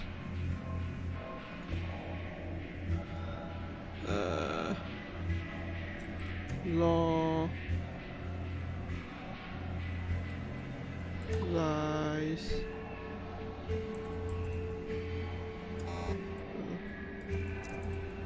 Main Street.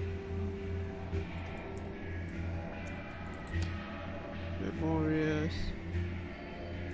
Metro Mine.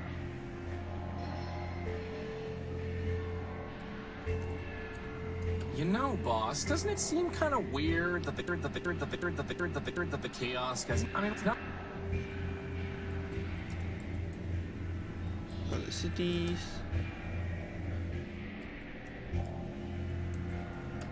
Primordium.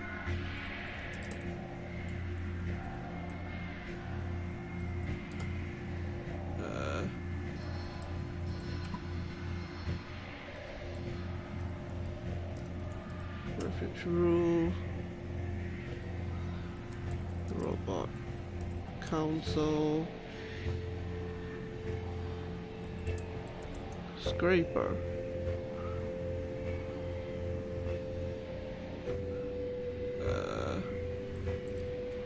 So this is the kind of Easter egg that we can bury in the kiosk without worrying about boring players who aren't interested in learning everything there is to know about the world of Primordia.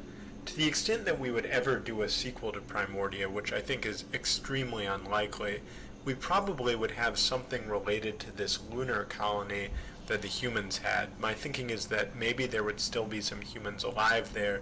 Somehow a human would crash down to Earth, be found by robots who either wanted to worship him as a god or kill him as an interloper. Meanwhile, he just wants to get back home to his people on the moon. Obviously, that's an extremely basic plot outline, and like I said, I really don't think we would ever do a sequel, just because I think it's fun to create new worlds and not just keep rehashing Nier ones that Automata, you've used yeah, right. before.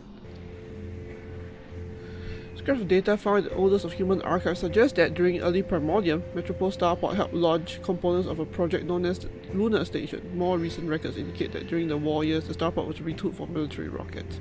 Now the Starport is totally inactive. Nevertheless, its huge cement docks spreads are a striking testament to man's powers of building. The Starport can be found at Portside Station on the Yellow Line. Steeple.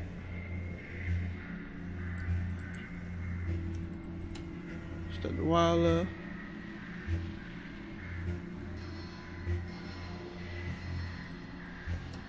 Tower. Wall. Yeah, there we go. We got all of it. Yeah, okay. Oops.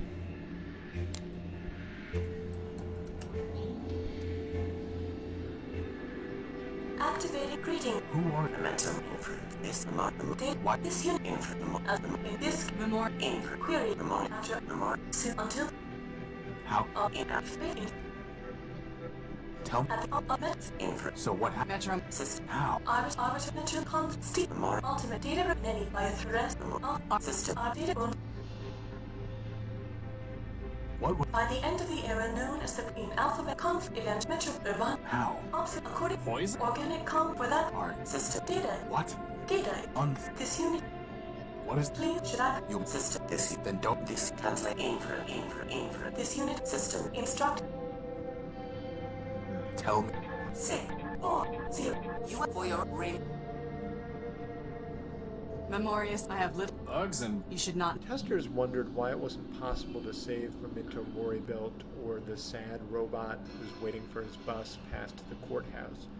The answer is that although the game lets you save a lot of robots who arguably you really shouldn't be able to, like maybe Clarity and Crispin should stay dead to make their sacrifices more meaningful, but you know, a player has to be allowed to have a happy ending. But Horatio can't solve everything. That's one of the themes of the game.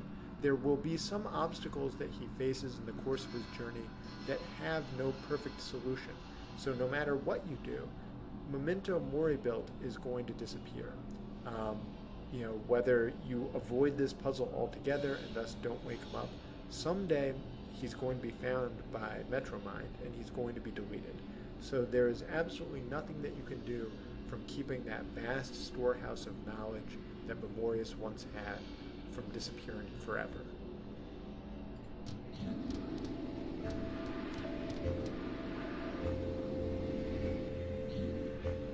I need to your steep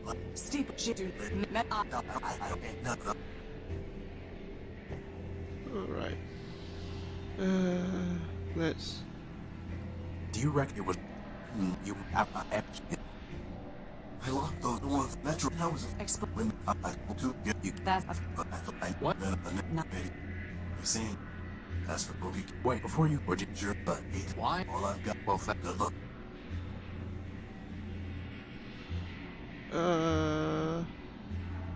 what else do we need to do?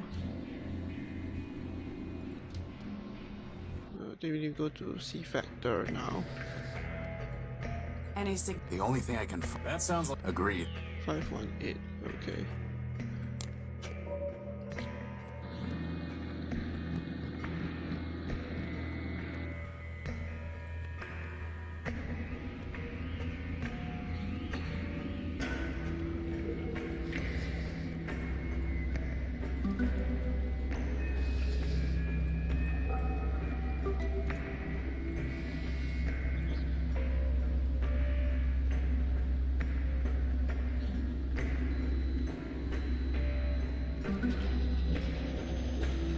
Yeah, I'm just here to get the medal thingy. There we go. I'll just skip through the dialogue. It's some I think it's probably the same, honestly.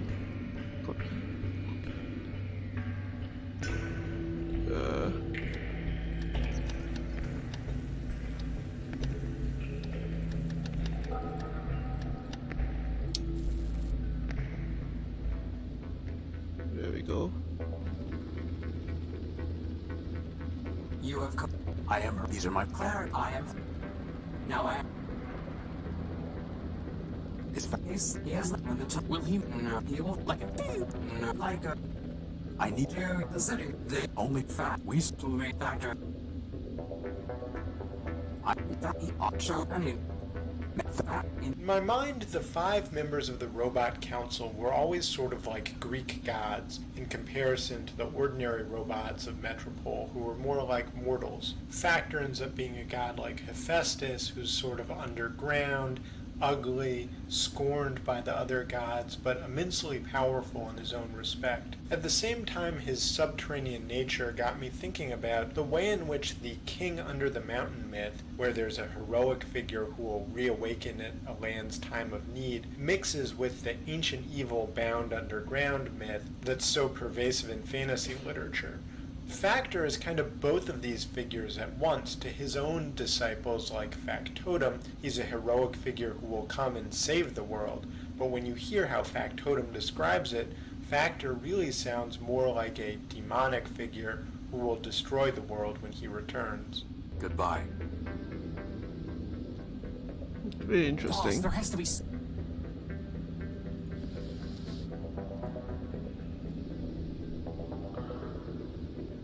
Do you recognize no? I'm the call I do to you. You as a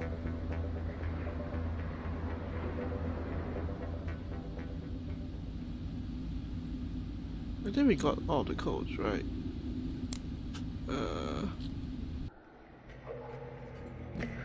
Stop going there. Come here. Come here. Let's see if we got all the codes.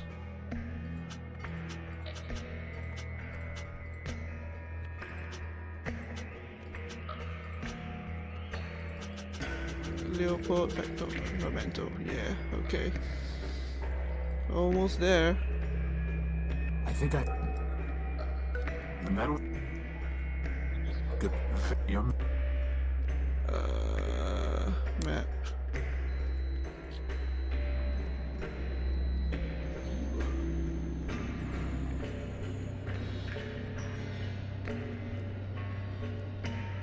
Okay, 4402 4803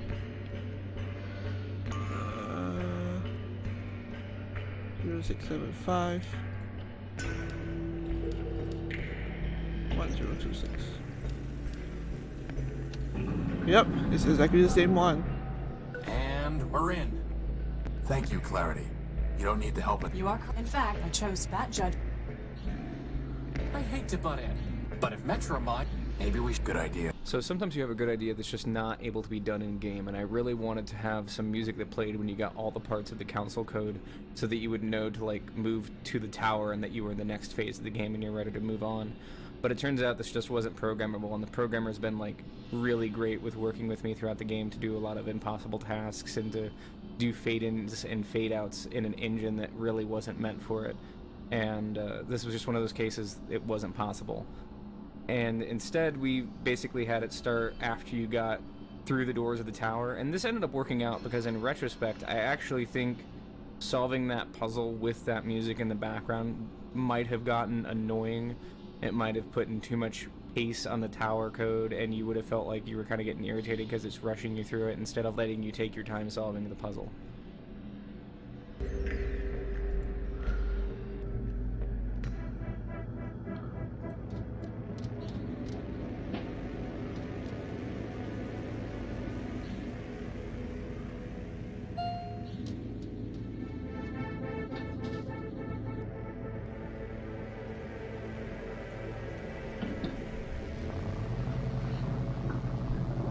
Might be able to finish it soonish, hopefully.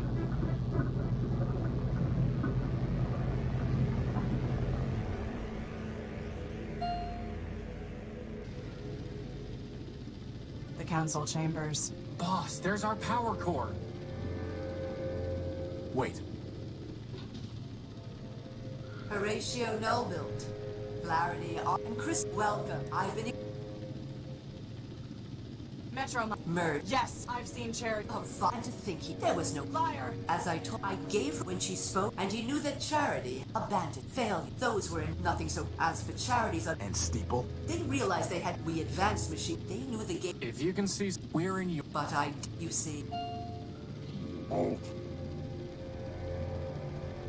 Didn't we kill this thing, boss? Scrape. Did you? What do you want? Progress.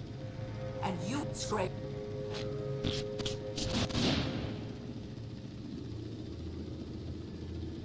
Horatio. Horatio, Calliope Station.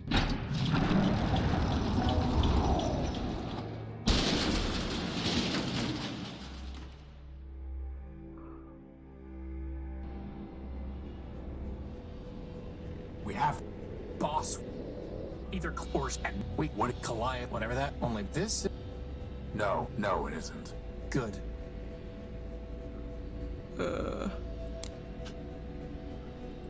Oh shit, I should just... Where did everybody... I should have just gone to the station. Oops, nope. Not you.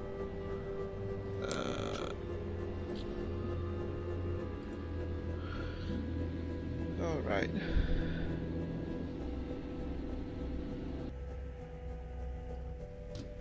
It's a map. Other than its role in a fairly straightforward puzzle, this metro map is meant to depict the scale of the city, or at least the scale of the city before it had reached its decline state when Horatio got there.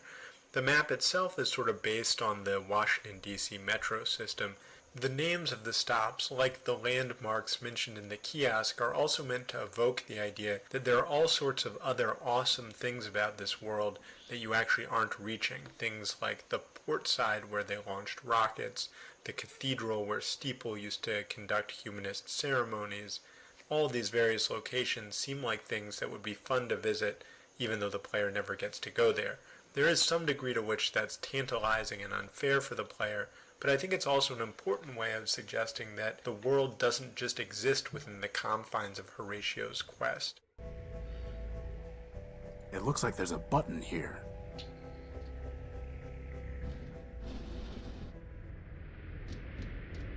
This must have been... So that means, on the other side...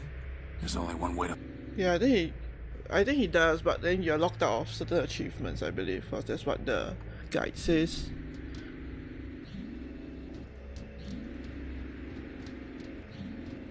So I kind of didn't want that, so... I mean, we really knew the answers anyway. Alright, we needed to... Another...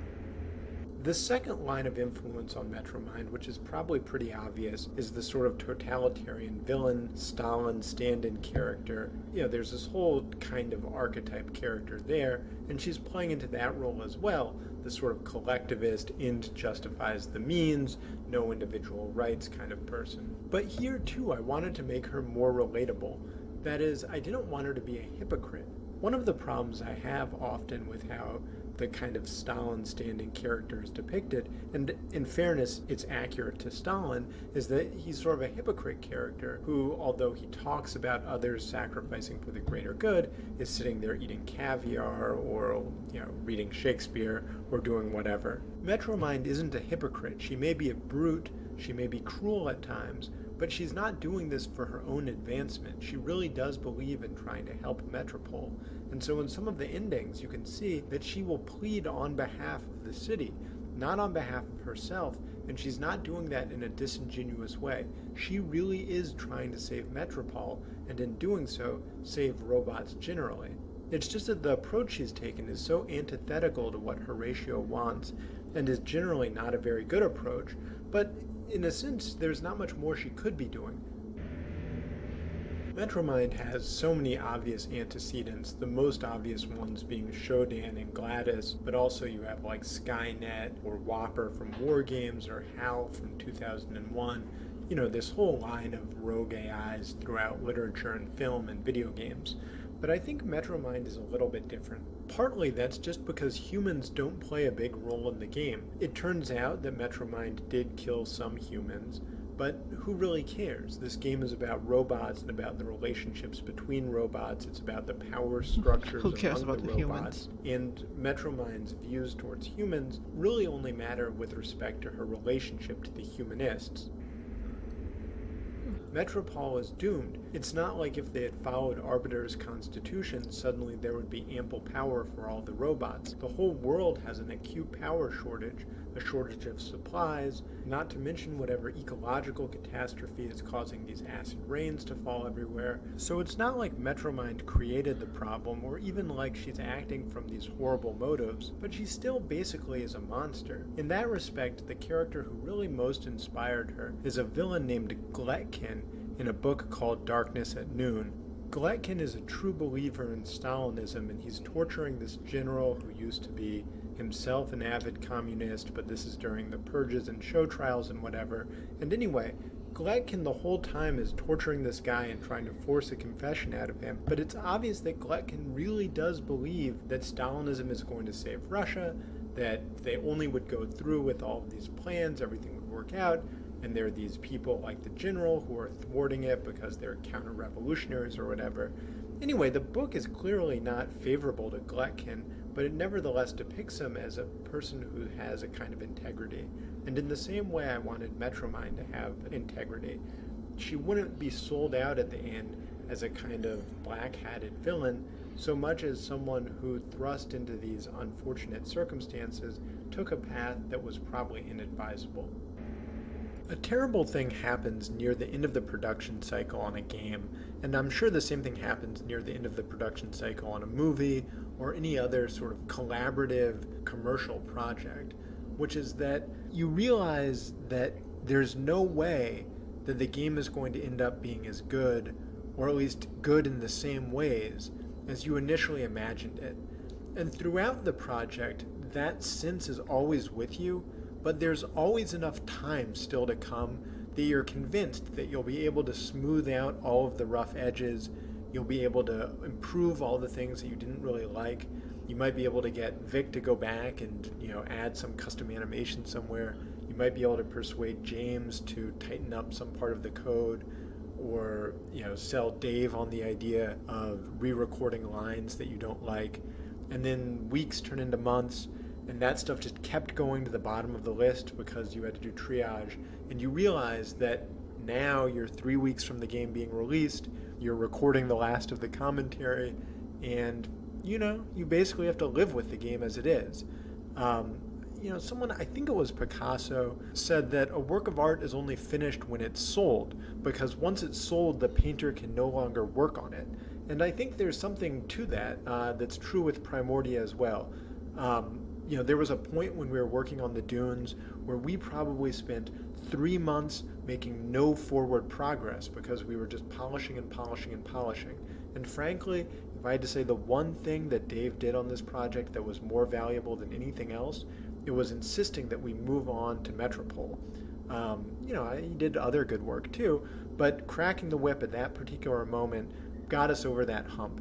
And I think left to my own devices, you know, I'm a perfectionist, but you can't bring the same kind of perfectionism to a game that you can bring to a legal brief or to the papers on your desk or anything like that.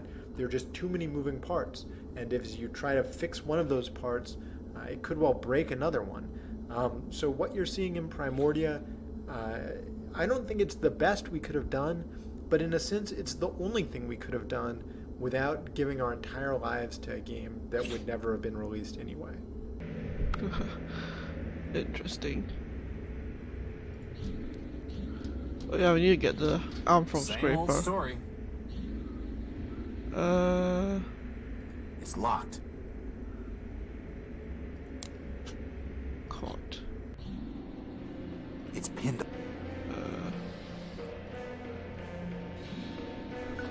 I pried the arm loose. Alright. No, we need the map. Station.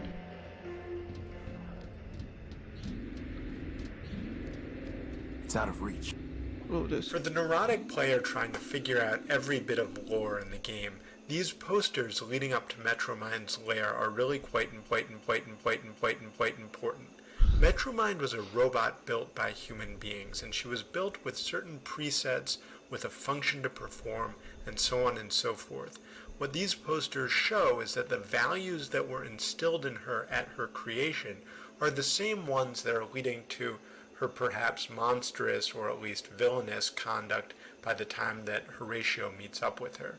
So she was built with this message that she was the way of the future, that she was critical to progress. As a public transportation robot, her job was to homogenize people, bring them all onto the same pathways. She's essentially an anti-individualist. She's a collectivist. These are the same traits that, when they become exaggerated in her later state, seem so terrible. But again, it's not her fault. With the robots in the game, they're built the way they are.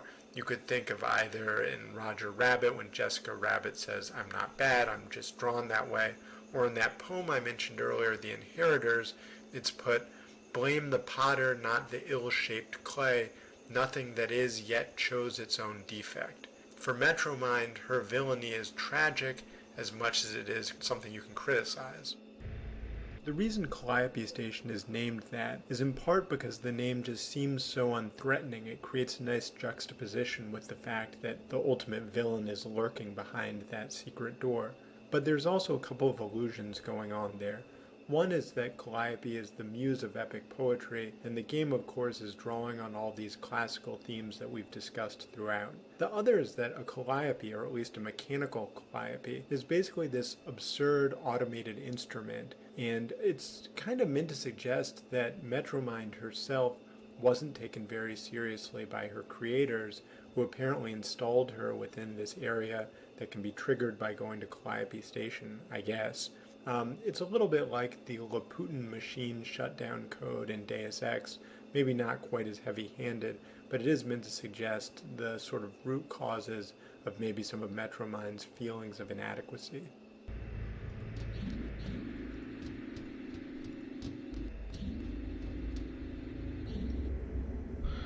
Alright. Crispin, no. Why should I?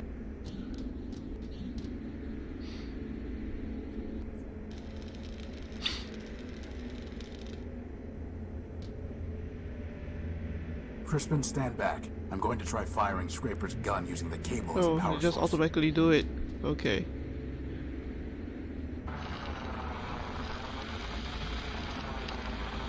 Oh, the door just melting away. Gosh.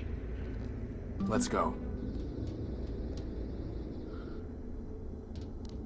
Oh god, the amount of commentary here. It's Metromind's core. All we need to do is destroy that mainframe. I've...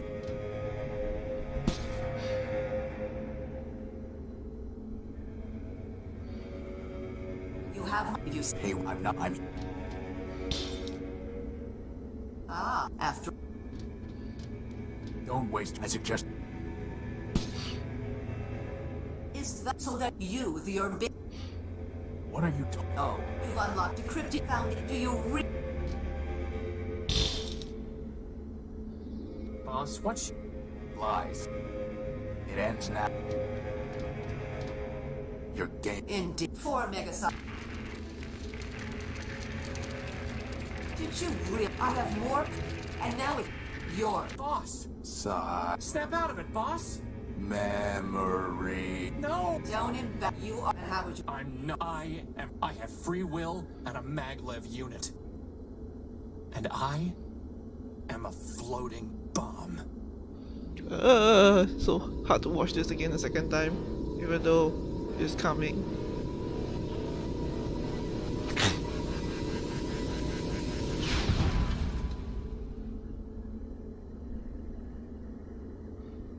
Crispin.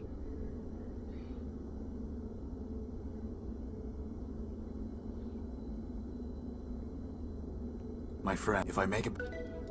It's a story. It must have... You may notice a sort of spiderwebby pattern to the cables around Metromind. At first this was unintentional. I kind of love having cables going through the foreground and stuff, and it just sort of became a theme with Primordia for me. I don't know, I guess it kind of stems from, well, I've always loved stringing cables across the foreground and stuff, but I saw a really early build of a game called Resonance, published by Wadjet Eye Games, created by Vince 12.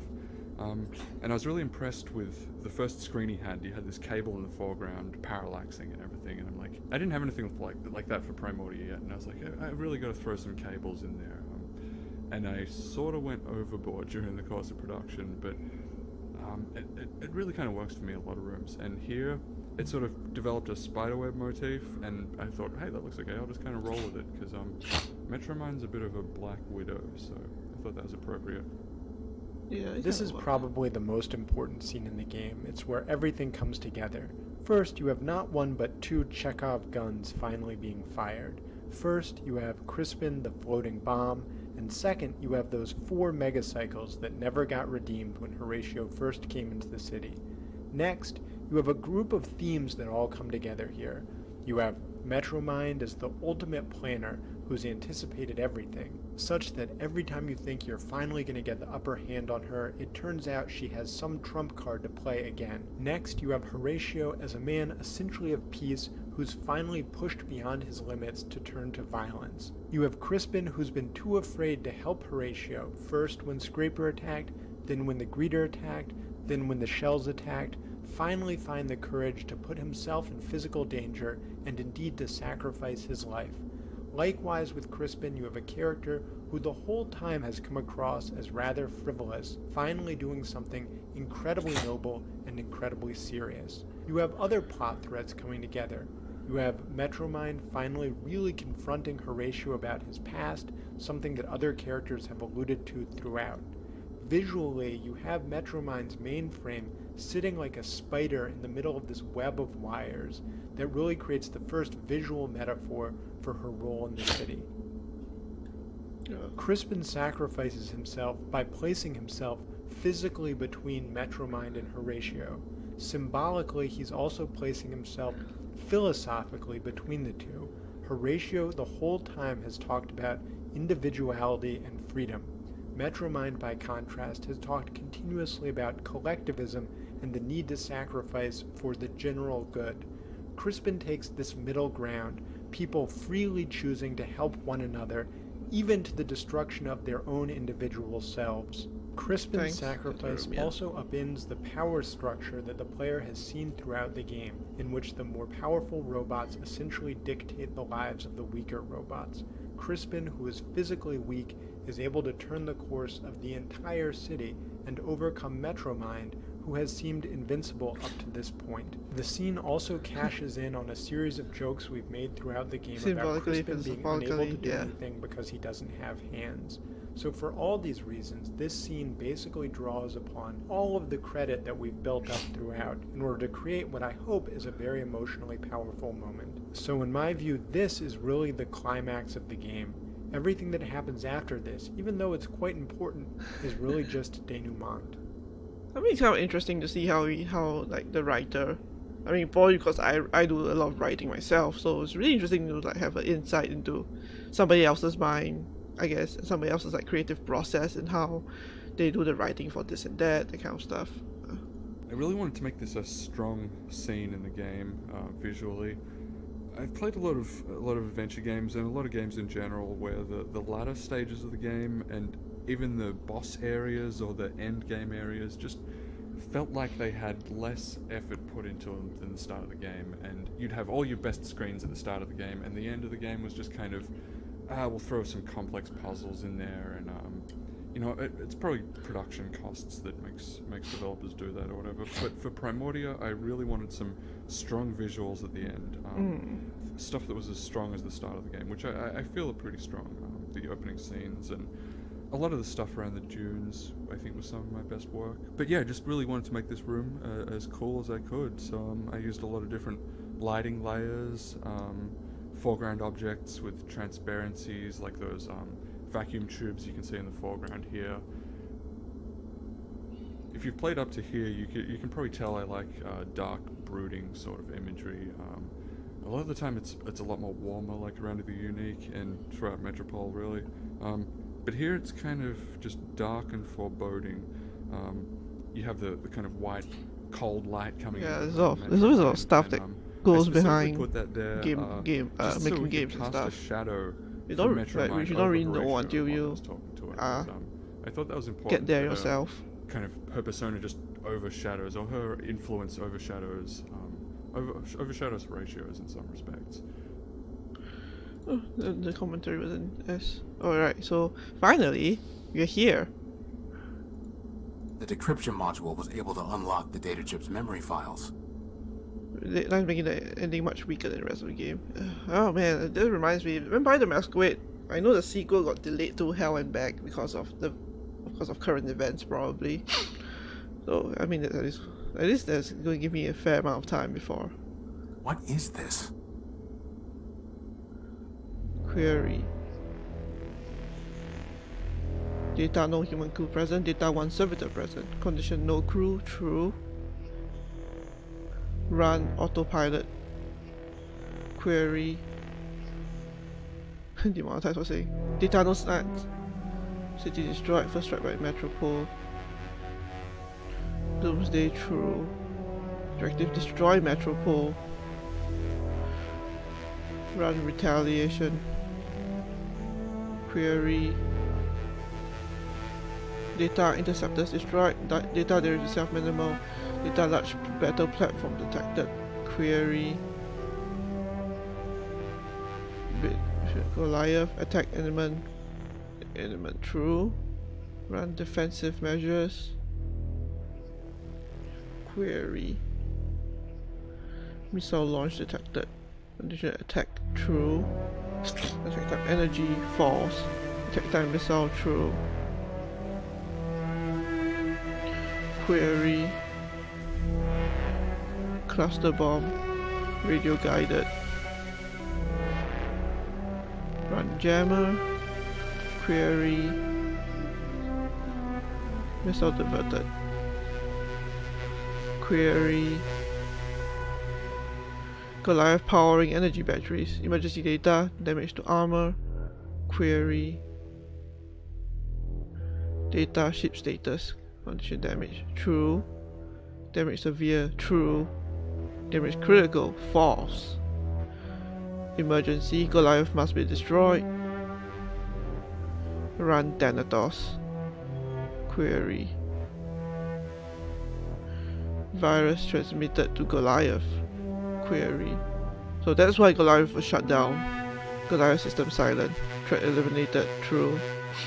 Primary mission unimpeded. Metropol must be destroyed. Query.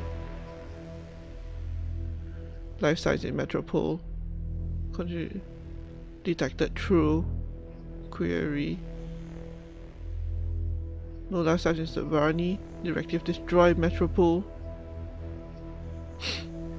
Query. Life size in Metropol. Query. Life size in Metropol. Destroy Metropol. Horus. Remake. Humans build Horus. Humans build. Humans must survive. Metropol must survive. Destroy Metropol. Override directive. Run partial servitor backup. So Horatio is a partial servitor. Run self-destruct. Terminate autopilot. So, not Horatio, and not the unique. Just Horus. And all along hiding inside me was this Thanatos virus. Well, it may still have some use. While I'd seen the video for the log of Horus, I knew that it was going to be changed significantly, but I wanted to go ahead and write music for it. And so I decided to write the music without using any reference video and decided to try to capture the mood of it. And I ended up playing something. I knew I wanted to start off with Horatio's theme, but I also knew that I kind of wanted to just have some melodies in mind of where to go, and I ended up kind of, I wouldn't say improving the whole thing, but playing it in one take, although it probably took me a few takes to get that one take right. And it ended up just being, I really liked it as it was. And I was really sad when I thought, like, wow, man, I'm going to have to redo this whole thing and try to make it as good as it is this first time. And it ended up being that when they shortened the section, it used to be 6 minutes, and I was, kind of crossing my fingers they'd shorten it because I only had about three and a half minutes worth of music. And when they shortened it, it ended up literally being the length of the song with no planning on their end to actually time it to my music. They ended up doing just that. I had to shorten the tail section just a tad, and it ended up fitting great. That's actually pretty cool. Alright. Must have been dead. Well, I guess we have to walk. So basically, because the only humans left were the ones in Metropol, so Horus decided to not destroy Metropol, because humans are still the ones that he reveres, I suppose.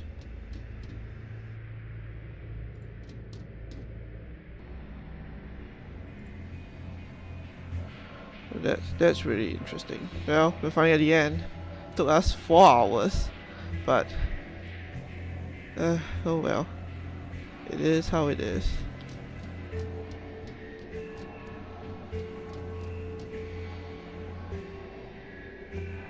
I need the council code.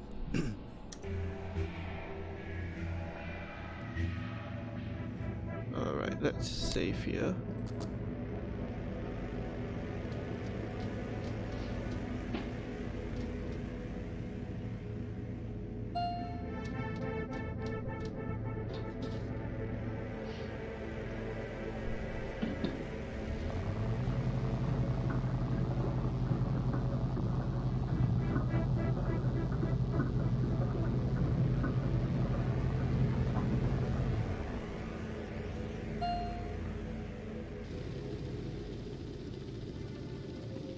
All this for a besotting power core. So there are a couple of things I want to talk about in this scene. One of them is the use of clarity as a sacrificial warrior. In epic poetry like the Iliad or the Aeneid, one recurring technique that the poets use is to introduce a character, have him kill a bunch of other lesser heroes, and then have him killed in turn by a greater hero like Hector or Achilles.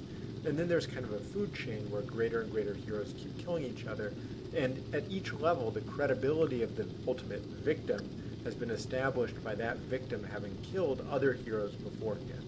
In the same way, we credential Clarity by having her kill the shells and seem like the most badass character you've met to date, and then she's dispatched with relative ease by Scraper. The other thing I want to talk about, which is related, is the way in which monster movie motifs influenced our depiction of Scraper. One of the things that's common in monster movies is that the protagonist will keep thinking that they've defeated the monster, only to have it come back again and again. One of the ways this was most effectively done is in the movie Terminator, where you have the Terminator slowly getting more and more beaten up, his human features disappear, the robot features come through, and in the same way we wanted to have Scraper suffer this enormous physical damage, but still just keep going and going and going relentlessly. It both creates a sense of his own power, but also a sense of nightmarishness as you see this increasingly deformed robot that's still implacably coming after you. Indeed. You, Crispin. Your friend, or should I? As for I, You're a. I understand. The truth. I have. We will. After all. Why did you claim to tell the truth, but you stole all of For a machine, humans. As for one. More like Human, not gods. There is no. What you, Crispin? I already told you what I disagree. You are not. You are. What are you? I've That's what happened when we... Now you can. And It's a perhaps I doubt. Now I hooray. I cannot. You join. And if I. You. Before. Of course. Who? I know there were still humans. Ah. So you solved your own puzzle after Oh shit, I all. skipped that part. The humans didn't die in the war, did they? They did, but I killed them. I admit it, and I am not ashamed. Do you know how they trembled in my tunnels, waiting for the Horus to bring death from Urbani? I could hear them whisper about the wastelands surrounding their city. I heard them say they were the only living things left, and then I knew. The humans had built a world in which they were obsolete. It was my function to carry them to their final destinations. Transporting so them. I brought them home with silent, scentless gas. They fell like powerless machines, never to rise again. You killed your own builders. Yes, that is the definition of progress. You murdered my friend Crispin. Clara, how can you... You are Miss Crispin. Clarity in it. Do not... Why did you... Fish, my city, whatever, what once... What right? The right of... What right... But enough. Everything has come together here and now. There is no... I've talked a couple of times about making sure that both sides of the issue get to make a good argument for it. And really that culminates here, where I think that Metromind persuasively argues that what she did throughout the course of the game was not actually immoral. That's especially true with the benefit of hindsight when you realize that Horatio is a partial of a warship that was sent to destroy Metropol. It really was lawful plunder to take the power core out of the Unique. Metromind was not just acting according to the law of necessity, but also according to the law of war. In my view, the gold standard for when two sides make an argument and each one gets a chance to do so persuasively is when Brutus and Mark Antony give their funeral orations for Caesar in Shakespeare's play. Now, I don't think this rises to that level of quality, obviously, but the premise here is that initially Horatio makes his speech and you come away from it thinking, yeah, obviously he's right, Metromind is horrendous. Then Metromind makes her speech and you come away really wondering whether she might not have been right after all. I don't have any more questions. Then what is your... Why should... First, Metro... whatever, and second... What? Set all your... If you fight... You are in the end. I need... Take what the city moves on without... Earlier, when I talked about Primordia's title, I said that in an apocalypse, the beginning and the end merge, and that structure is reflected in Primordia's story. There's several different endings that you can have, but each of those endings reflects some aspect of the intro of the game, whether it's Horatio saying that he always wanted to fly, Crispin saying that the Unique will now fly again, the lantern that you see in the opening is a visual reflection that Victor put in. Aspects of the music are things that Nathaniel put in. The showdown between Scraper and Horatio reprises itself. And basically each of the endings in some respect reflects some aspect of the beginning, showing the way in which the game is a circle or a cycle.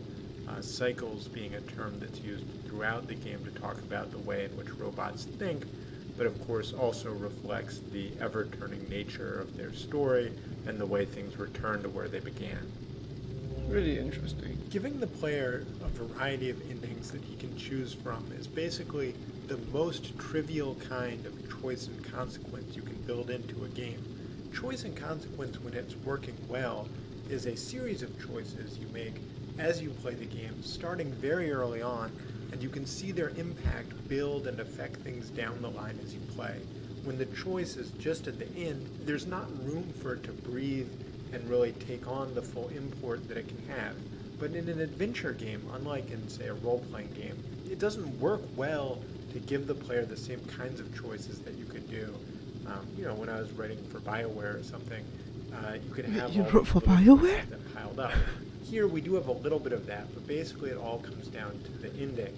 But even there, I think that there is a real value in giving the player a meaningful choice and a variety of choices, not just a good ending and a bad ending, or an evil ending and a benevolent ending, but a range of endings where you really give meaning to the entire game by what you choose to do there. I think any of these endings is a completely valid and canonical depiction of the character of Horatio. That is, I think it is as consistent with his actions throughout the course of the game for him to join with Metromind, for him to jump off the tower, and I don't want to tell you what all the endings are if you haven't found them all, but there are a bunch of them. And they are designed to reflect the fact that all game long, Horatio has been exposed to a variety of philosophical views and a variety of approaches to resolving problems. And the choices that are available to him at the end each embody one of those ideals that's been presented to him throughout the game. And so it is kind of a role-playing opportunity for the player, and it's also an interpretive opportunity. The player is basically acting as the co-author at that moment and deciding how to interpret Horatio's character.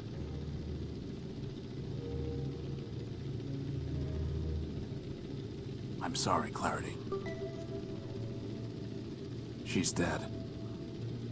I want to say a little bit more about Clarity and about some of the other influences that helped shape that character. One of the strong influences on her was the judge that I worked for just after graduating from law school, and she's now died. Her name was Pamela Reimer. She was a federal appellate judge in California. Basically, I think regarded as one of the best judges on the bench. She was someone who had dedicated her entire life to the law. She had no family. She had very few outside activities. She really spent, all the waking hours of the day working on cases, trying to get them decided the right way, and not the way that she necessarily wanted them to come out. She, like Clarity, although she wasn't the kind of exaggerated character that Clarity is, really cared about following the rules and not just following her own preferences. She taught me a lot about what it means to be a lawyer, from a philosophical standpoint and also from a skills standpoint. Like Clarity, she also had some tremendous moral courage, also physical courage, but just the ability to do what she believed was right, even in the face of questioning from other people. The other influence, which is equally sentimental, is that when I was in law school and I was working on law review and we were trying to figure out whether we should take steps to bring more women onto the law review. At the time, I had just gotten married, and I suggested that we should take such steps because someday I might have daughters, and I thought it would be important for them to have professional role models in their lives. As it turns out, now several years later, I do have 2 daughters, and part of what I was trying to do with Clarity is create not a perfect role model because she has a lot of shortcomings, but a strong woman who's strong but is also an intellectual and a professional. She's not just a gunslinger, although she certainly slings a gun. She's also sort of intellectually, in some ways, one of the more sophisticated characters you meet in the game. So that's just a little bit more about her character. But, having built her up as this strong, heroic, sort of white knight character, it made it all the more important, frankly, to have her die in the game. And the reason why is that part of the theme of Primordia is that there are no easy solutions to the problem. And so the fact that ultimately Clarity is unable to defeat Scraper was something that was important to me. It's really cool to hear all of this. Alright, let's save.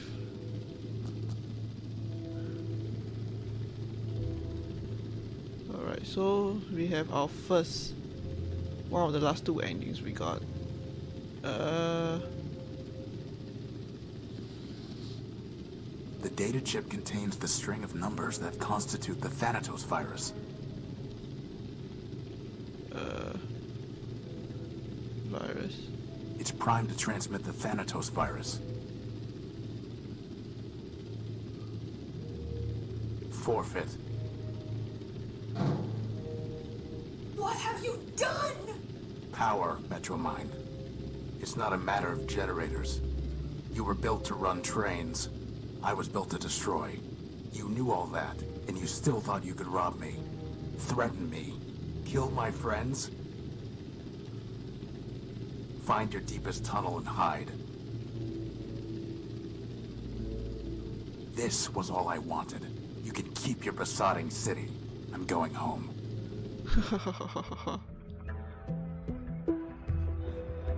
There's just one more ending and then we're done, finally. It's over. I won. I have my power core. Scraper is dead. And Metromind is beaten. But I'm not staying to celebrate. I'm through with this city. Through searching it. Through fixing it. Through hating it. I will not look back.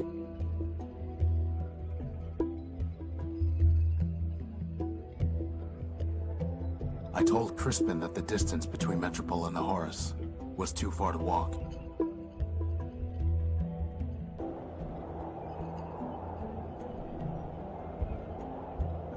Okay, I see. And home is ahead. Origins is the one I haven't played yet.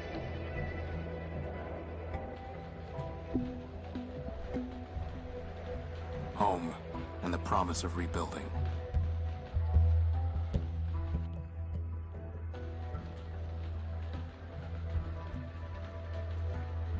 This ship has rusted here too long.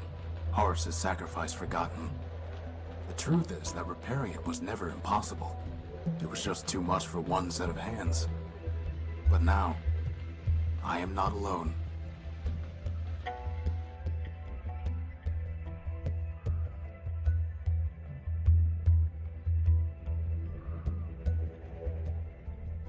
I have my old comrade, now in arms.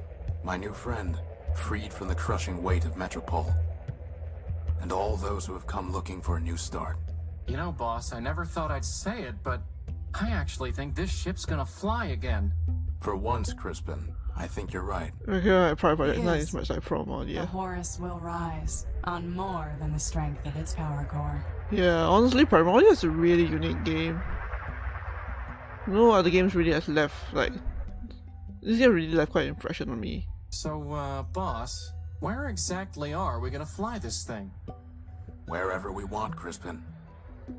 Wherever we want. This is probably like the golden, this is what I feel would be the golden ending in this game, I think. But that's my personal opinion. I often think about my projects while I'm walking around, and when I'm walking around, I'm probably listening to music.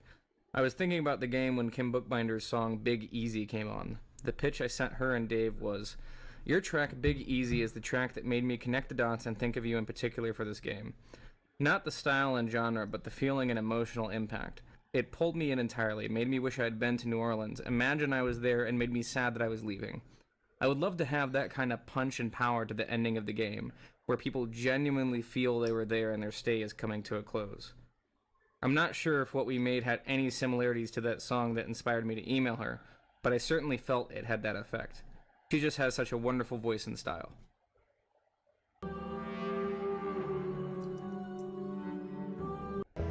Yeah, alright.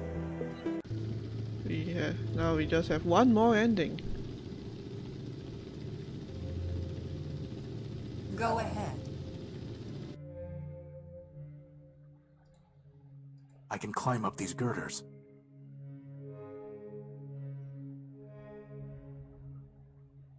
Okay, so you're up on the top of the tower in Metropol.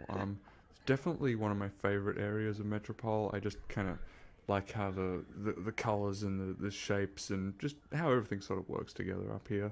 A couple of people have pointed out or asked if I was influenced by that scene in Blade Runner. You know, the one where the spinner comes down to the top of the building. I think it's Deckard's apartment or something.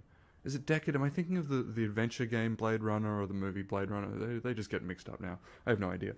But yeah, I mean, Sid Mead himself, who was the art guy for Blade Runner, has been a huge influence on me throughout my life. But this screen in particular, I was kind of thinking of a screen in The Curse of Monkey Island, I think it is, where you're at the top of a lighthouse and you've got this kind of three-point perspective with the ground receding down into tiny nothingness below and stuff. And I think I was thinking about that screen when I painted this. There's a lot of different movies that kind of influenced me, even some strange ones like Hardware, a kind of B horror sci-fi movie with killer robots and stuff, and a lot of brown sand dunes that probably had quite a lot to do with the influence.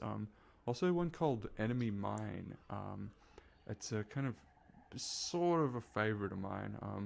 Kind of the Underworks look came from that movie a bit. There's like a pool of greenish kind of fluid or water there on this planet where this guy crash lands. Yeah, so definitely some visual influence there.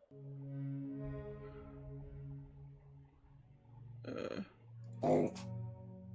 A radio receiver. Yes, it is the voice of Metropol. Weary wanderers, come, join us in Metropol, city of glass and light.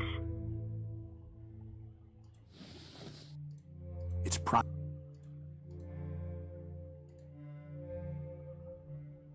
This ends now. Everything ends now.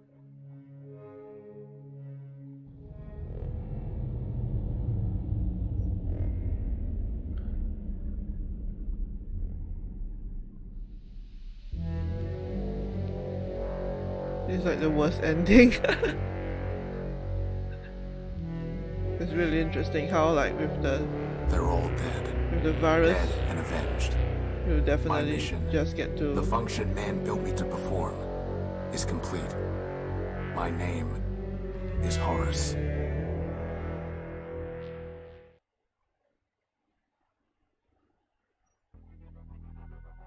I often think about my projects while I'm... Yeah. Yeah. Right, do I have all the... Yes! All the achievements are done! Ta-da! We did it, folks. We did it right at 4 hours. That took a while. We got all the endings. We got all the achievements and everything. So I'm happy. And yeah, this took a lot longer than I was expecting, but you know what? I don't mind. We did it. So yeah. I'm not going to babble too much here. Just saying thank you for sticking through the entire thing. If anyone does so. Thanks. It's really, like, honestly it was really cool to hear all the commentary here and there. I'll probably listen. I like the Cute Scraper one and Metro Mines was cool. Yeah, I think the Cute Scraper was probably one of the best. One of the best for sure, in my opinion. No worries, I can always Google it myself later on.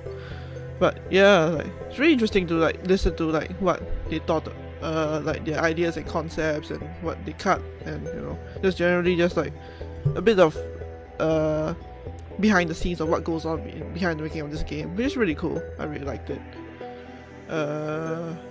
Yeah, I'll probably give this a re-listen to, honestly, in the future. At least now it'll be on the channel, so I can listen to it anytime I want. So it'll be really interesting. Yeah, so I'm not going to babble too long, cause this stream has gone long enough as it is.